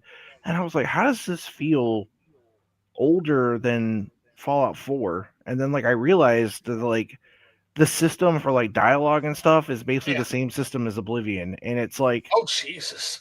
Like, because it's like they zoom in really close to the face and there's, like, barely any movement. It's just awkward and, like, very stiff. Right. And everything in Starfield just felt, I don't know, it wasn't as good, or I just could not get into it. And, like, I was like, this just makes me want to go play every other Bethesda game. What about, did you ever play, what is that called? It seems kind of like, I think Obsidian put it out, didn't they? Outer Worlds? Like the Outer World, yeah. Did you play both of those? So the new one just came out, and it reminded me that I didn't finish the DLC for the first one, and I did love the first one, and I'm replaying the first one now, and I don't know if it's because Starfield soured me so much on the space stuff that I'm having a little bit more trouble playing it now than I did originally. It's still way better written, and there's still like really clever things. Like if your intelligence is super low, when you get into a spaceship, you immediately crash. Uh, there's tons of really like smart decisions in Outer Worlds that you're just like, wow, this is crazy that they even thought of this. Like you could literally beat most of the game and the final boss without ever pulling a trigger. But you can make your character as dumb as possible, and there's actual real world implications. Oh, I love that about New Vegas too. Like in a certain Yeah. I would play a dumb build elements. just for fun. That sounds No, good. dude, I'm gonna my have to pick favorite this moment. game. If you've never done it in New Vegas, Phil, make like a fucking subhumanly stupid character, like a caveman character, and you'll talk to a Brotherhood of Steel guy, and during the dialogue, you can belch in his face, and he'll literally be like, "How dare you belch in the face of a paladin? Attack!" And like they'll literally attack you, and it just cuts off your ability to do anything with the. You go, Yeah, it's pretty awesome. But that's exactly they took that same mentality and they brought it to Outer Worlds. That's awesome. And it's good. It's well written. There's a lot of like cool local like zones to go to. It's just I don't know. I just felt overwhelmed replaying it. And I probably shouldn't have done that and should have just bought the second one and tried it. But we'll see. I also have like we're talking about backlogs. I have like a massive backlog I'm trying to get through, and Me too. it's hard at times. It's hard to Yeah, focus. it is. It is, and I think it's because like just social media and then all the things going on in the game, everything is just sensory overload now, and you can't keep up. It's like I remember a time when we didn't have all this, and the way that you found out about a new game was through an advertisement on TV or through like PlayStation Magazine, Nintendo Power, etc. And that would get you excited, and you'd be like, "Oh, I want to go to the store and get this game." And you just go to the store, and it was there, and you bought it, and you were looking at it on the way home, and you were excited to get home to put it in. And now it's just like go online and like pre-order it, and I don't know. It's just not the same. It's not the same anymore, and it just feels like everything is saying buy me, buy me, buy me, with horrible pricing on a lot of things. Just way too expensive, and you just feel exhausted. Yeah, there's too much, like we were saying too. Like it felt like everyone and their mom makes a game now, and it feels like there's Yeah, just too much to dig through, and then it's like it's just oversaturation, and yeah, it's just like and there's like you got to remember now there's not only like hundreds of new games, there's hundreds of new remakes, and like they're feeding on the nostalgia, so it's like Uh-huh. it's hard. Like I was playing Dragon Quest, 1 and 2 remake, and like it's really well done. And I struggled to play the original one when it first, because I don't know if I was born yet. But it was it's fun to play, but at the same time, it's like while I'm playing it, I'm thinking about all these other games too that I should be playing, and then I get overwhelmed, and I get so overwhelmed I either fall asleep playing it or I do that thing on Switch where I'm constantly like closing it and trying another game out. Then I play that for like an Yeah. hour. Yeah, you play yeah. I that and know then you that do it. feeling. Yeah, then you jump, and then all of a sudden I find myself playing Puzzle Quest of all things, and I'm like, why am I playing this? Like, um, Yeah, and but it yeah, becomes easy for me because I've got two full D-Dackets next to me at all times. So at any time, I can literally grab whatever Switch card I want and pop it in. I've got two of those fuckers full. oh wow, No. and I do the same thing on Steam Deck. Like even on Steam Deck, I'm like, I'm playing emulated stuff. I'm like, I'm playing an old PS2 game I like, but then I'm like, what about this game? And then I don't stick with something. I feel like that's the problem. It's choice. There's too many choices. Like, Yeah, It's like looking at yeah, a restaurant menu, dude, and there's like 50 items on the restaurant menu. It's like, fuck, what do I want to do now? there's a yeah, reason. There's a reason why Gordon Ramsay, when he goes into those restaurants and does his reviews, he's like, "There's too many," and it's like Yeah, it's true. stun lock. yeah. I had a friend who used a really great analogy. He's like, imagine you had a long work week and you come home and you turn on Netflix. You got about an hour to yourself to watch something, and you're going through there and you spend that hour instead of watching something, looking at things to add to your list to watch. And before you know it, the hour is up and you didn't watch anything. All you did was add things to your list because there's too many things. There's too much stuff now. It's not like when And we were. It's not like when we were kids and we went to Blockbuster. yeah, yeah. Because that was it, man. You picked your thing. That's it. Yeah, that was your Mhm. entertainment for the weekend. If you picked wrong, that's on you, man. And you still enjoyed it. Oh I yeah, can't tell you how many bad games and bad movies I watched because it was like, that's it. dude, Yeah. Super Pitfall on the NES. I'll never forget. That game gets shit on so much nowadays. I had a fucking blast with Super Pitfall. I don't care how fucking janky and what a piece of shit that game was. At the time, it was the game I had, and I must have rented that game 4 times. Like I'm even trying even to. even not a good game. Like I play it today, I'm like, yeah, this fucking sucks. But as a kid, you don't know. It's just this big new world. It's a new sandbox new toy box to explore, right? Yeah, I mean, that was like me on 64 renting Biofreaks. It's a pretty bad game, but I kept renting it. Yeah. Um, but I mean, it's like what Phil's saying. I mean, that has literally happened. Especially like, even when you're with a partner or something or a friend, you're like, hey, what do you want to watch? And the next thing you know, all you did was scroll through the entire library. Yeah. Oh, yeah. Yep. Analysis paralysis, but that's why I always tell folks just Or you're one game scrolling at through a the time. you're scrolling through the whole library, and then you're like, actually, we want to watch this, and then you're like, it's not even on this damn thing, and then you have to go to another one, and you've scrolled through all of Amazon Prime somehow, and then you're like, It's this done, cert, bro. Shit. yeah, and but then you're also doing the thing where like, ooh, we should watch this next time, and then but then you never get around to watching those either. Yeah. It's the same with It's just Spotify. Spotify, it's the same thing. Like I get on Spotify and I'm like, oh, there's like any music I want, and then I end up going back to like the same bands I've listened to 100 times. I was listening to Bury the Light before this stream. That's a good Okay. song. Yes. That's I have a really good playlist song. for that. That's yeah, Bury the Light and Devil Trigger. If I'm not out of the shower by the Yes. time those are done, I've been in it too long. Ah, there we go. I could see Doug in the shop. Yeah. So, Rush Dog says the majority of video game key cards could fit on a 64 gigabyte card. Switch 2 games that won't fit on a 64 gigabyte card are the exception, not the rule. Yeah, I mean, but I will say the one thing, I mean, and I'm sure Phil saw this too. When they say 64 gigs, you're not really getting the full 64. You're actually getting probably like 58 or something crazy. But Okay.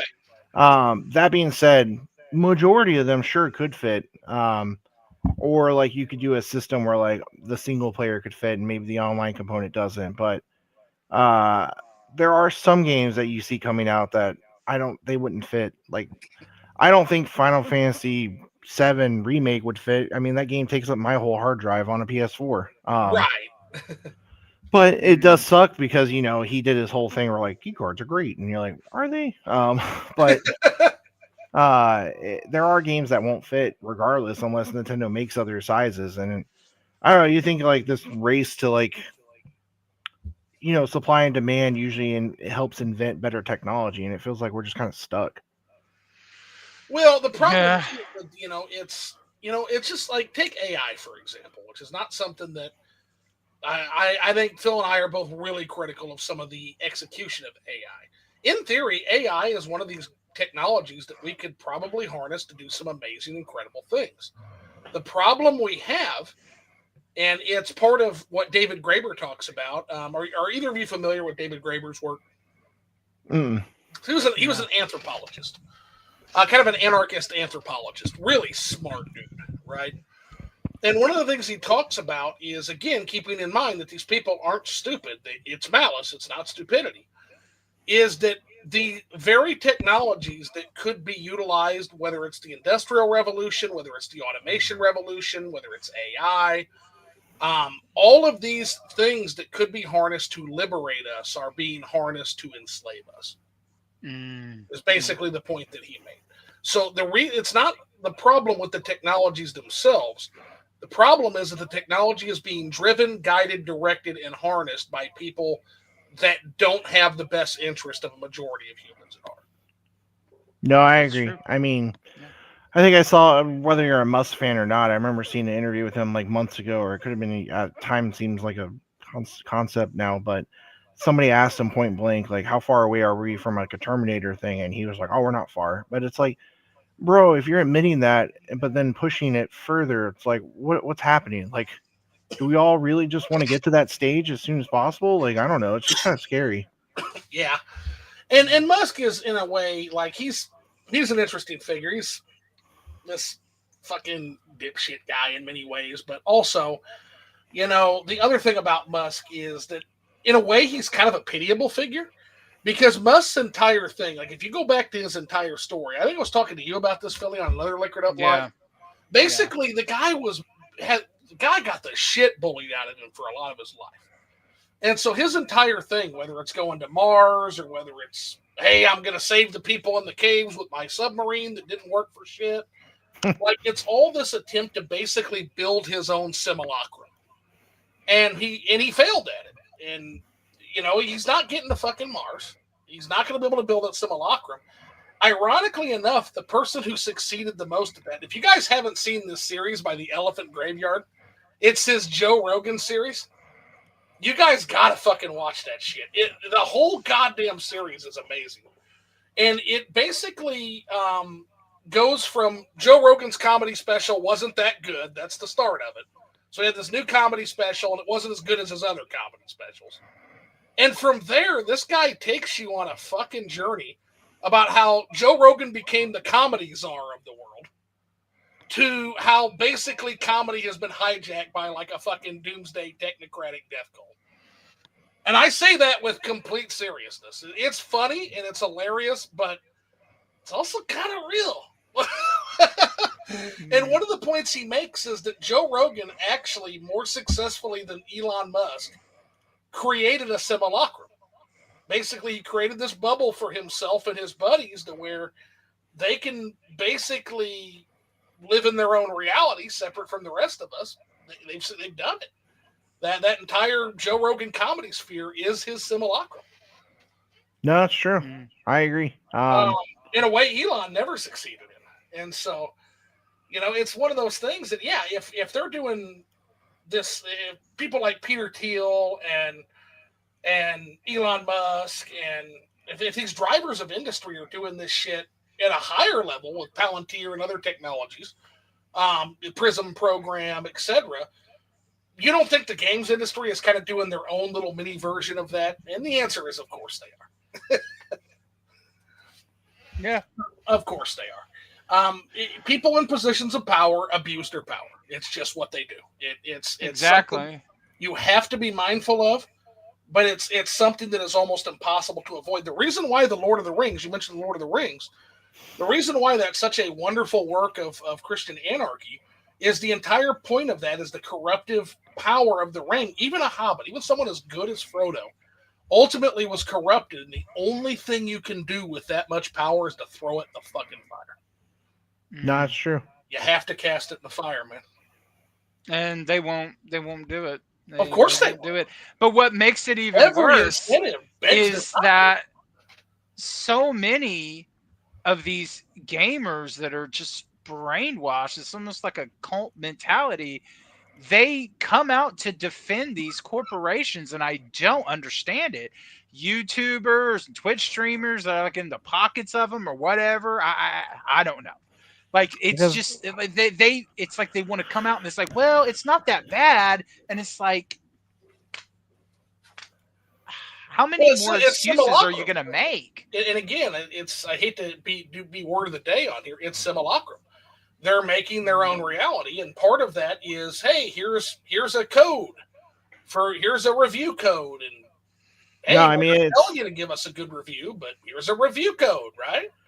And no, I mean, people follow money, and people follow people that have power. I mean, I watched an old friend of mine. He was constantly obsessed with other rich people, and I was like, these people don't care about you at the end of the day. Like, they care about you because you're helping them get more money, but I don't know why you want to impress them so badly, because at the end of the day, once the shit goes down the drain, like, they're not going to give two shits what happens to you. And a lot of people don't realize that when you see like people on social media defending these companies and famous people, it's like at the end of the day, it's like, bro, they don't think about you the way you're thinking about them. Like, it doesn't, like, you don't matter at the end of the day to them. So like, this isn't a good form of like finding happiness. Like, I don't know, it's the whole idolization thing. I mean, I'm not a religious person, but I mean, they teach you about the whole false idol thing. Like, Yep. It's like, that is literally what everybody does every day. And it's crazy. Like, I don't know, just be your own person and make your own thoughts. But everybody's a sheep now. It sucks. Yeah, it Hundred is. We're percent, man, and robots. it's the Proto Men. Like, Phil, when you made that video, I replied with one of the Proto Men songs. Yep. And do Yeah. you know the Proto Men, Doug? Oh yeah. I mean, I used to talk to them, Bro, and we did stuff with them. oh Oh, dude, that's cool. they're incredible. Act Three's launching, by the way, which is fantastic. But yeah, there's a I offered them money at one point. I was getting so mad at waiting. I was like, if my Embracer money can do something good, maybe it'll finish Act 3. But they were like, oh, good news, we're actually the finishing. And I was like, the wow, way fine. they elevate Mega Man is fucking incredible, man. No, it shouldn't be as good as it is. It's so On paper, it sounds dumb, but then when you hear it, you're like, this is amazing. oh, How it would is. y'all It's feel? literal fucking rock opera. How would you feel if you were playing a Mega Man game and then, like, for the end credits or the opening cutscene, it played their music? It would never happen, but boy, I would shit a brick. Yeah. Yeah. I'm surprised somebody hasn't modded a Mega Man game in order to have that as the music in the Or game just for the like boss story, fights just and like stuff. the whole Yeah. the whole dynamic between Mega Man and Proto Man. And I got to be honest with you, these days I honestly appeal. I feel more like Proto Man these days. Like Oh, literally, like the whole thing he says in the stand and yes, his last words. literally to just because I was trying to tell Phil because Phil's like I'm just tired of fighting these battles, you know.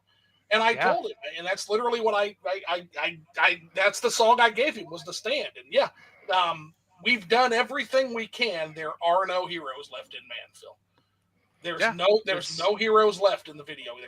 And the line of, someday they'll realize a hero is just a man who knows he's free. Like that's Oh, always stuck such a with good me. line. Yep.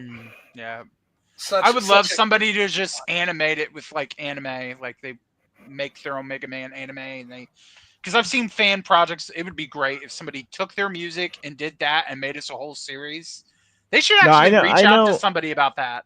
Yeah. Oh, so I good. know that. I know they have, and I know they've researched it. Because I mean, I even asked them like, "Hey, how can I help you?" And I'm not gonna lie, like once you actually start researching studios that can handle this stuff, it's not cheap. So I don't know if I they, bet not. I don't know if they're still planning to do something like that or they pulled it off or whatever. But I remember like, when I offered to like help finish the album, I was like, well, maybe I can help pay for like an animation thing, and I was like, holy crap, that's more money than I have. Like that's way, way, way more. Oh yeah, no, just that Light Up the Night music video was crazy expensive. Yeah. So I mean, Because I'm in but touch that with would be some of those amazing. too, and there's a reason it's taken so long to come out conceptually, and they want to make it perfect. And I've heard a few of the tracks. It's going to be good, Doug.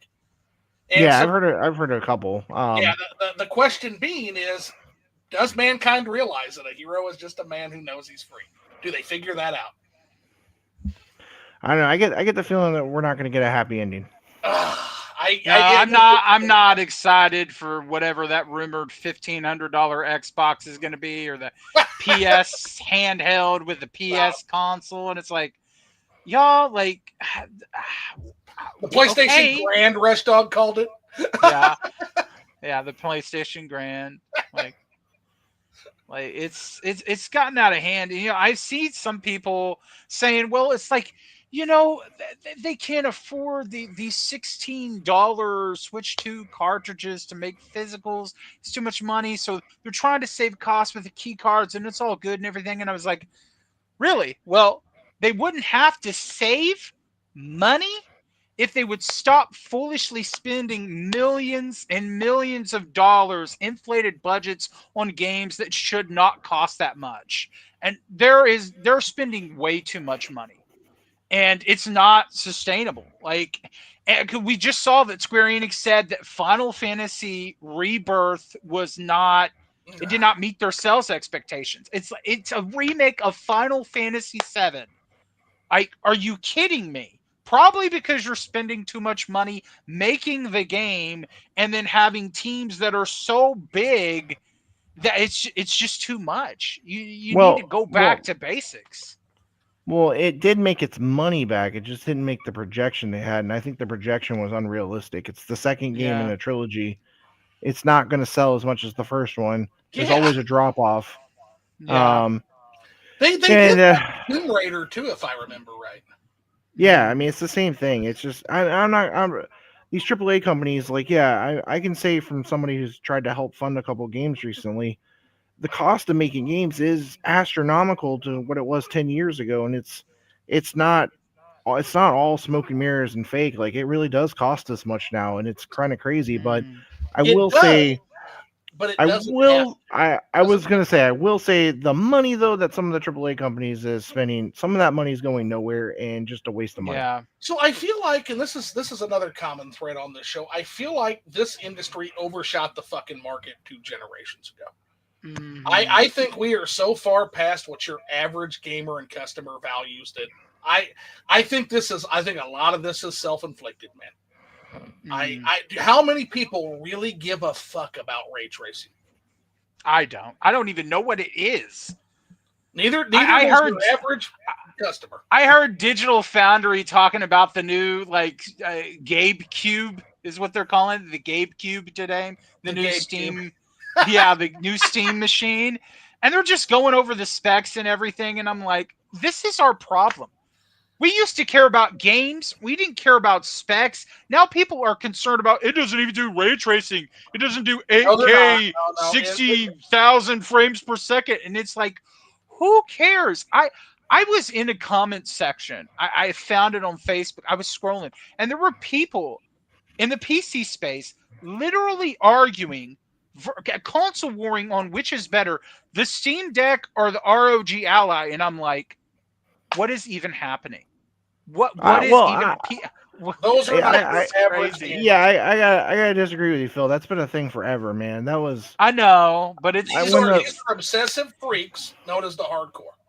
That is yeah, I mean not that your was a that's people like us. That's not your yeah, average customer. that was. yeah. I remember when Xbox One and PS4 first came out. Everybody's argument was, why isn't this game 60 FPS instead of 30? And then there was that whole thing of, oh well, Xbox can do the best pixel, and like everybody's like, what does that even mean? And it was a whole argument that everybody couldn't understand. And like, I mean, it's just that's always been a thing. You're always going to have that person who's like, well, actually, my console's superior, or my PC's superior, and I have this random feature that you don't have that you probably don't even notice. But I do think the majority of people don't care as much. But it is when you Mm, do accidentally stumble into one of those threads, it is mind-boggling. It's yeah. yeah, they're in another world. It could They're just in it could another be world. overwhelming, but it just goes back to what Zoo's saying. It's like I feel like most people now are really loving the indie scene. And I have played and I've seen so many indie games that have next to no budget. Like one of my favorites was Salt and Sanctuary. Hmm. I believe y'all On put the out the list. physical of that Yep. on the PlayStation and the Vita, and that was made by a husband and wife team, 2 people. So cool. That game is so dang cool, and there's so many games like that, and it's like this is what a lot of people are wanting now. And I know the AAA games are stupid expensive, but it's like I feel like people were more excited for the pixel remaster, the Final Fantasy games, and like remasters of old games coming back, like Then Lunar and 15 Suikoden and or all the 16. Castlevania releases that LRG did, than they are about the next big AAA thing that's probably going to be just mediocre at best. And I'm glad that indies are finally getting their chance to shine, but with the current state of the market, it's like, man, it feels in a way that it's coming a little late, because if the physicals are being phased out and replaced by key cards, a lot of these great indie games that are coming out now, they may not get a physical because the next generation probably most likely won't have physicals. Yeah, I mean, I don't even know. Like, how, if you'd asked me a few years ago, I would have said like, "Oh, I think the next generation might be the last one." But now I'm like, I don't know anymore. Like, I think we're getting closer and closer to that future where it'll be either an optional thing or it'll just be killed off altogether. Yeah. And We're at the then Alamo. We're at the damn Alamo for sure on physical, I feel And like. then it's like, what's going to happen to companies that make their business is to put out physical games? They'll have to pivot. Uh, They'll pivot. They're going to have to pivot to something. They're going to have to go into digital publishing only, or maybe they're going to do some like aftermarket, like NES or cartridge releases like that. Like, I don't know what they'll do, but that's kind of scary if you're a company in that position, because then Yeah, I mean the the backup plan we used to discuss was inventing our own console. oh yeah, But How cool would that be? that would be cool, but would it very though? expensive. You remember this thing called the Ouya? No, I'm just kidding. Yeah, everybody forgets. Well, you joke, but everybody forgets about the absolute smash hit sequel, the Ouya Dooya. So I mean, I will. Oh, go ahead. I will. I know. I was just gonna say, talking about making your own console. I will champion for the Evercade. I think the Evercade is really, really cool. All those retro cart collections, multiple games, clamshell cases, manuals on the inside. I think it's pretty cool. I don't know what they're gonna do next, but I feel like that's something that we have. But when it comes to like the big AAA companies and the consoles, I don't know, man. It seems like they're trying to make it. It's tricky now too, because I mean, I don't know if you, Phil, do you have a PS5?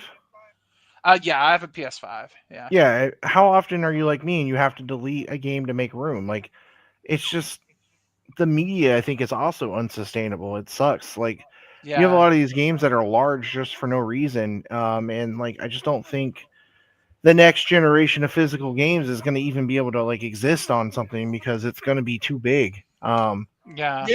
That's one argument I've always made too, Doug, is that all these massive games, that's not even because the games are actually that big. What they're doing is we were promised, okay, when you upgrade a system, more power, more graphics, more specs, better running. But they broke that promise, because what the developers have actually used that power, it's not for us, it's for them. Because with those more powerful, beefier consoles, now you don't have to optimize. Now you can just throw your spaghetti code on there and let the fucking system deal with it. And that's what they're doing now. And that's why the games are so big. And people who have dived in, like Digital Foundry, will tell you, like, the code is ridiculous on these. And that's where it's going. And so, yeah, part of the reason, that's another reason why people are like, I'm seeing a diminishing returns in terms of upgrading to the next generation. Well, yeah, because they're using that power to not optimize instead of to deliver you a better product. That's part of what's going on. Yeah, if you look at the Star Wars Battlefront collection that Aspire put out, I mean, the size of those games is massive, and you're like, this is a PS2 game. Right. So, like, what happened? Like, there's just, like you said, there's no optimization. We just ran into that. It's half emulator spaghetti code to run the emulators. It's ridiculous. And it is. Like, they don't. And I just think about the past, back in the day, before the internet, and you could just patch and update and all that stuff. They had to get the games right. They had to. Like, can you imagine if you were Capcom and you were releasing Resident Evil 1, 2, back in the day, and you released that in a broken state? That company was gone. Or like the first Final Fantasy, because they always said like it was going to be their last ditch attempt to save the company. That's why they called it Final Fantasy. Imagine you released that and it was just completely broken. A bad game is bad forever, said Miyamoto back then. Yeah. Well, and they used to. One of my first industry jobs was at Ubisoft. I was tech support, and I was there during Assassin's Creed Unity. And man, let me tell you, like, that was an eye opener to be like, oh, we just put out a game that literally like does not run. And then at one point, when we did patch the game while I was there, the patch itself was as big as the game somehow. And I can't tell you how many people had tiered data plans back then. And this is like, 2013, 14, and they were complaining that we just they have an internet bill now that they can't pay. Oh gosh. Oh wow. And then my least favorite tech support answer was, well, it's not the game and it's not our fault, it's your computer. Maybe you should format it. And wow. Yeah. That sounds like Ubisoft, I gotta tell you. Oh my god. Yeah, that was literally a response we had if we couldn't get the game to work or Uplay, because Uplay back then was so bad. Like That's some fucking Dave Chappelle pop copy shit. That's hilarious. Yeah, it The was. the Ubisoft Warriors are gearing up for. I don't know. They're coming in force. They're coming to attack. Yeah, hey, your computer sucks. It's not our bad. That's your bad. I only had to send that response once, and when the guy responded, "Fuck you," I internally was like, "That's fair." But yeah, and honestly, I tried everything. I tried recreating every problem that guy had, and I was like, I don't know what's wrong. Like, there's something going. Speaking of veiled fuck yous, to Angry Vigilante says, "Is Phil ready for the Pocopia game?" Dude, what's so bad about that, and I don't. It almost feels like confirmation, right? So literally, the night before, I was working on the YouTube video before I knew the news. Yeah. And I was saying, it's like, I'm getting too old for all this ranting and raving. I'm gonna be 40 next year. Right. Unless there's something big that comes out that needs me to talk about it, I'm just gonna chill, guys. Dang, you're older than me. I thought you were younger. We're old ass fucking men on yeah, this. I'm crusty. Wow. Phil looks young, so I just assumed Phil was younger. Thank you. I will take that compliment. And then I was talking to our mutual buddy, Jay, Cold Nights. Cold Nights Gaming. Go subscribe to his channel, all that. Shameless plug. We were talking on the phone about Pokemon. I was saying, that Pokepia game, or as Zoo likes to call it, the Eldritch Ditto horror game. The thing is terrifying. And I was like, it looks kind of cool. I think I would probably play with that. And then literally I wake up the next day and Jay texts me and he says, yeah, it's a key card. And I'm like, what? I didn't even say anything, man. I was just completely shocked. I went and I saw that really stupid video that talks down to you like a 5-year-old about explaining the key card. And there it is. And I'm like, bro, you're not alone, though, Phil. Like, the entire internet had a collective shock at that. Even some of the most pro-Nintendo channels were like, what are you fucking doing, guys? Yeah. Like, yeah, that's madness. Like, let's see here. We got Ari Wolfhawk says, hey, you fellas. Hey, what's going on? Angry Vigilante Show says, have you guys heard of the new Steam machine? Yeah, we discussed that a little bit. I was talking to Phil about that before the stream started. And so that's GameCube. It's well, what it is it's the Steam boxes again. And I remember this back from circa 2011, 2012. And my opinion at the time was kind of twofold. Number one, I already have that. I already have a Steam box. Gabe's Steam box costs $1,100. My Steam box is a extra long HDMI cable and an Xbox One controller, and it hooks up directly to my PC, to my TV. And so I already have a Steam box, unless Valve is willing to put out Half-Life Part 3 and Portal 3 and Left 4 Dead 3 and some new shit, unless they're willing to support that fucking thing with actual first-party support, it's dead in the fucking water. Now, things have changed. Now, I think what they see is there is not a robust physical console media anymore. I think now that everything's gone digital and everything's gone third party, what Steam sees is they see blood in the water from Sony and Microsoft, and they're looking to cannibalize some of that console market further. And they might. This depends on the price. It all depends on the price, man. Yeah, I was going to ask if they announced the price yet, but no, which is not scary. That tells me it's going to be expensive. Yeah. I mean, the Steam Deck's not cheap, but I will say I got my money's worth out of that one. Yeah, it's pretty cool. Yeah, Phil's been kind of trying to sell me on it. And I still got to get the dock, man. The dock's awesome. Like it's not expensive and it works really well. I use it all the time. I play a lot of. You have the official one or one of the third-party ones? Because, man, the official one's like $70 or something. I have both. I bought a third-party one, and it worked really well. But then I originally wanted the official one, and when I finally got, I guess on the wait list, and it said okay when it first came out, I was like, I'm just going to do it. And then I gave the other one to my girlfriend because I bought her a Steam Deck too. And I don't know, man. I really enjoy it, like I said, but I use mine for all the wrong reasons. I play a lot of like retro games. Yeah. um, if you want your entire like DS or PS2 library, it's pretty amazing. That is fucking incredible. Yeah. It Let's see is. here. We got um, Ari Wolfhawk. I miss the good old days of gaming. So do we all. So do we all. Rush Mm. Dog says we have access to way more games, movies than ever these days. But if we're being honest with ourselves, we are really were we really happier when we just had Blockbuster? Some of that might be golden age thinking. Some of it is the fact that hey, I didn't have to have a fucking job and a career, and so honestly, Rush, yeah, in some Yeah. ways, No, I yeah, think we were happier. some ways, I think yeah, I appreciated things more. Yeah. that too, yeah. Yeah.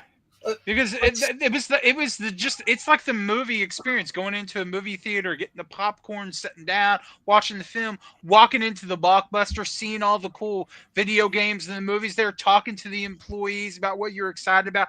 It's the whole energy and the vibe, and we don't have it now. And now it's just like, oh, a new pre-order, Wario 64 just announced it, better get it before the scalpers do. It's like, what's right. the fun in that, man? There's none.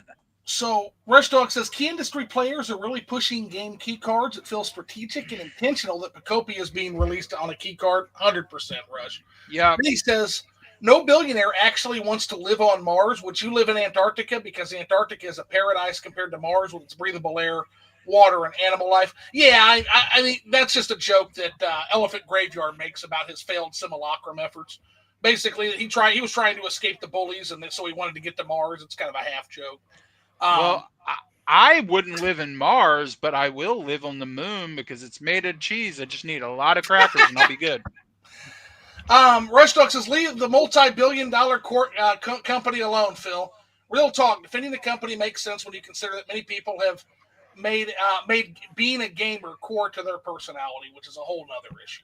And that's pretty sad. That's Yeah. pretty sad, really. Let's see. Not saying it's good, just saying it does make sense. It's impossible to experience joy if a game isn't running at 8K at 240 frames per second. Let's see. Zev Zero. Hi, everyone. Hey, Zev. Zev says, LOL. Couldn't imagine doing tech support for PC games. Is what Zev Zero said. Oh, Zev's here. I love Zev. So, alrighty, well that concludes our comment section. So next thing I like to do is just see our new guest if he has any questions for me or Phil. Before we wrap up, before I ask my final question, I will mention Croc's going to be coming out. That's going to be your next release, right? Yeah, it's shipping soon. We think Beautiful. Yep, just finishing ordering everything. Excited for that one. Maybe you can riddle me this question real quick. How is it that a company like Croc is able to immaculately preserve all of their concept art, their masters, their materials, but a bunch of dipshits like Square Enix can't keep track of Final Fantasy VII stuff? It's a culture thing. I can tell you that from having visited Japan and working with Japanese people. They just don't give a shit, huh? In the 90s, it was very much like 80s and 90s. It was very much a Wild West. Like things ended up in closets that got thrown away or things got burnt. Like it's just crazy. There was no like effort to preserve things. Yeah, we're not making art. We're just making commodities. We just don't give a fuck. Yeah, well, they just also like their mentality was no one's going to care about this stuff. Like, you know, once the finished product's out there, that's it. Like, we don't need to preserve everything. It's the same for like old art. Like, that's tragic, man. It's totally different than the Western side where you know we hoard everything and sell it. We have a show called Hoarders. To be fair, they're better about it. They're better. They're much better now. But it's like it is crazy. Like when you hear these stories. But yeah, Croc. I'm very excited about Croc. I've got a newfound love of 3D platformers. I used to fucking be real bitter Betty towards them because I was deprived of 2D Mario for 18 years. And now I just played Odyssey. Odyssey's fantastic. I'm excited to dive into some Croc when it arrives. So speaking of the Croc, you got any more of those Crocs? And I'm not talking about my Walmart shoes. Oh yeah. So once everything's in hand, we're gonna relist it. It's also gonna be at retail. Like we'll have it on Amazon and Sweet. The only thing that won't be relisted as much will be the collector's edition. The extras we have will go up, but and the statue is pretty sick. It's the same guy we used for Streets of Rage 4, so Oh well. So Too bad you we're, don't have the statue right there, so we could like see it. That'd be so. Oh yeah, all I had was the prototype, and the prototype was kind of like it was meh. Cool. It didn't survive shipping very well because the head was attached, and now we have the head as a separate piece. It's like Right. it works a lot better now. So any questions for me or Phil? We've been grilling you all night. Got any questions for us? No, I mean I've known Phil for like almost a decade at this point, so I've been talking to Phil off and on since social media started, and then it's a pleasure to meet you, though, Zoo. Like you're a cool guy. I'm sorry that you're a ghost, but maybe one day I'll be able to see the real Zoo. And I would love to come back on the show and just shoot the shit another time. Fuck yes, we Yeah, that absolutely would be will great. do that. Hell yeah, we'll have to get like how. And you said you thought you were older. How old are you, if you don't mind me asking? I'm 37. Okay, you're close Yeah. enough. We got to get you, Andre from Game Explained, fucking OJ from Player Essence, Nate from Nintendo Prime. We got to get Jay from Gold Knights, Phil. We'll just have this fun. We'll have like the fucking retirement fucking club here. Like, I'm excited because That would be we awesome. are fucking ancient in gamer years. Like we remember Yes. the NES. That's like the land of the lost of most of these gamers. So. Yeah, it doesn't feel like we're that old because it doesn't feel that long ago that we were going to Blockbuster, but It doesn't. it's weird. You're getting old when your doctors are starting to get younger than you, and you're like, what the hell happened? Oh my God, gosh. Yeah, and then you're just. Or I had a therapist once that was younger than me, and he didn't last long because one time when I'm telling him about all the stuff I was going through, it was like years ago. He was just like, "Oh, well, it kind of sucks to suck, doesn't it?" And I was like, "Is that really your response?" What the fuck? And then Can like I another, have that on a shirt? Can I have that on a shirt? yeah, or another time he was just like, "Oh, well that doesn't sound good," and I'm like, "Yeah, no shit, dude. Like, do you have any advice?" And he was just like, "Don't worry about it." And I'm like, "Man, what the hell is happening?" Like, That's fuck. I think Chat GPT might be able to give you a better session than that. yeah, Oh my I mean, gosh. he was like fresh out of college too, so I was like, Jeez. dude, I might as well just like, I don't know. So when I look for a therapist, I always look for someone older than me because I'm like, Fuck yeah, dude. It's like what the fuck? That's I need what someone that that's seems, my banner. I need someone that seems parental. So, all right. Well, I guess I just have one last question for you then, Doug. Mm-hmm. Did you have fun? Nah, this sucked, dude. I'm just kidding. It was great. I am glad to know though there's not as much pressure to drink because I was kind of like I don't really drink. What am I supposed to like? Just be like, hey guys, I'm an alcoholic. But Oh no. More of a nudge and a wink than a mandate. yeah, Or well that's there's good. there's some comedy clubs that will literally make you. They have like a 3-drink minimum rule. But yeah, my bar, or that's not my bar, it's our bar. But our bar at the Discord, there's no minimum drinks. So Though I will say when half the fucking people do so. I will say when Zoo gets liquored up, he is hilarious. He says some of the most ridiculous stuff. I'm feeling What was pretty that good, thing? but I'm not. What I'm were nowhere we- near as bad as I've been at times. What was that thing you said about the Switch or something last time we were on? I was just like, oh my gosh, dude. What was I that? don't remember. Yeah. You're asking me to recall something when I was that drunk? Yeah, again, and no shame. If you want to have drink and be drunk and have fun, that's fine too. I just like I said, it's just a little harder for me now, and also like I don't know. Yeah, I don't really like get drunk as much anymore. And like Zev was saying, we're all getting too old to drink. It's We're all like getting too old to drink. So. I still recall one of the last hangovers I had in my 20s, and it always like the smell of alcohol always reminds me of like, hey, if you go too far, you're gonna be there again and you're gonna hurt. So I'm like, yeah, I mean, just not. I've been better about it ever since my Fireball fiasco. So Oh wow. There was a thing we did. I was partying with a guy named Joe Bridges. I was still fairly young. I was in store management, and I had went home, so I hadn't even gotten to a merchandiser position yet. So, a little bit of a short story here. I was a meat guy. I was a meat cutter and a meat manager.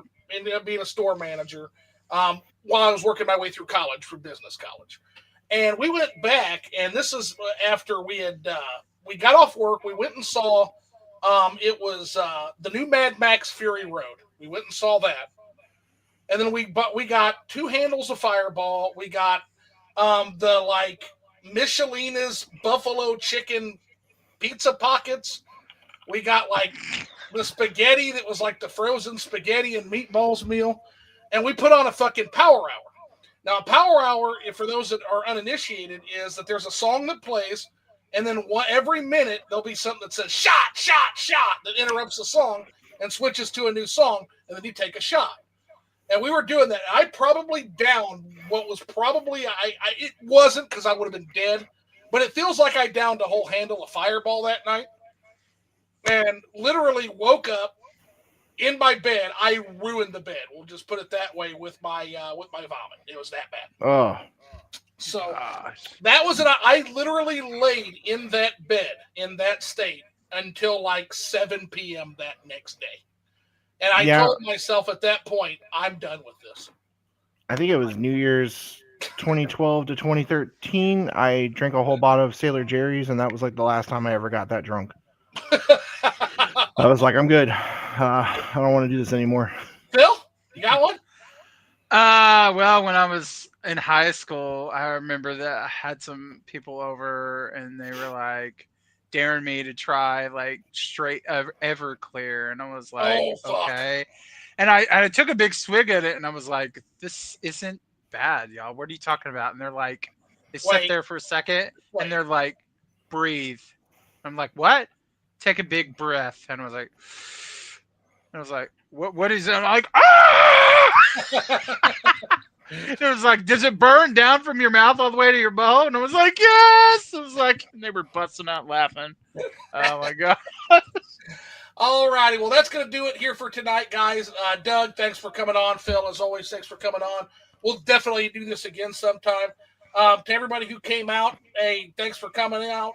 It's been great. I love y'all. So have a great rest of your night, and let's all get the fuck out of here. Good night, guys. Bye.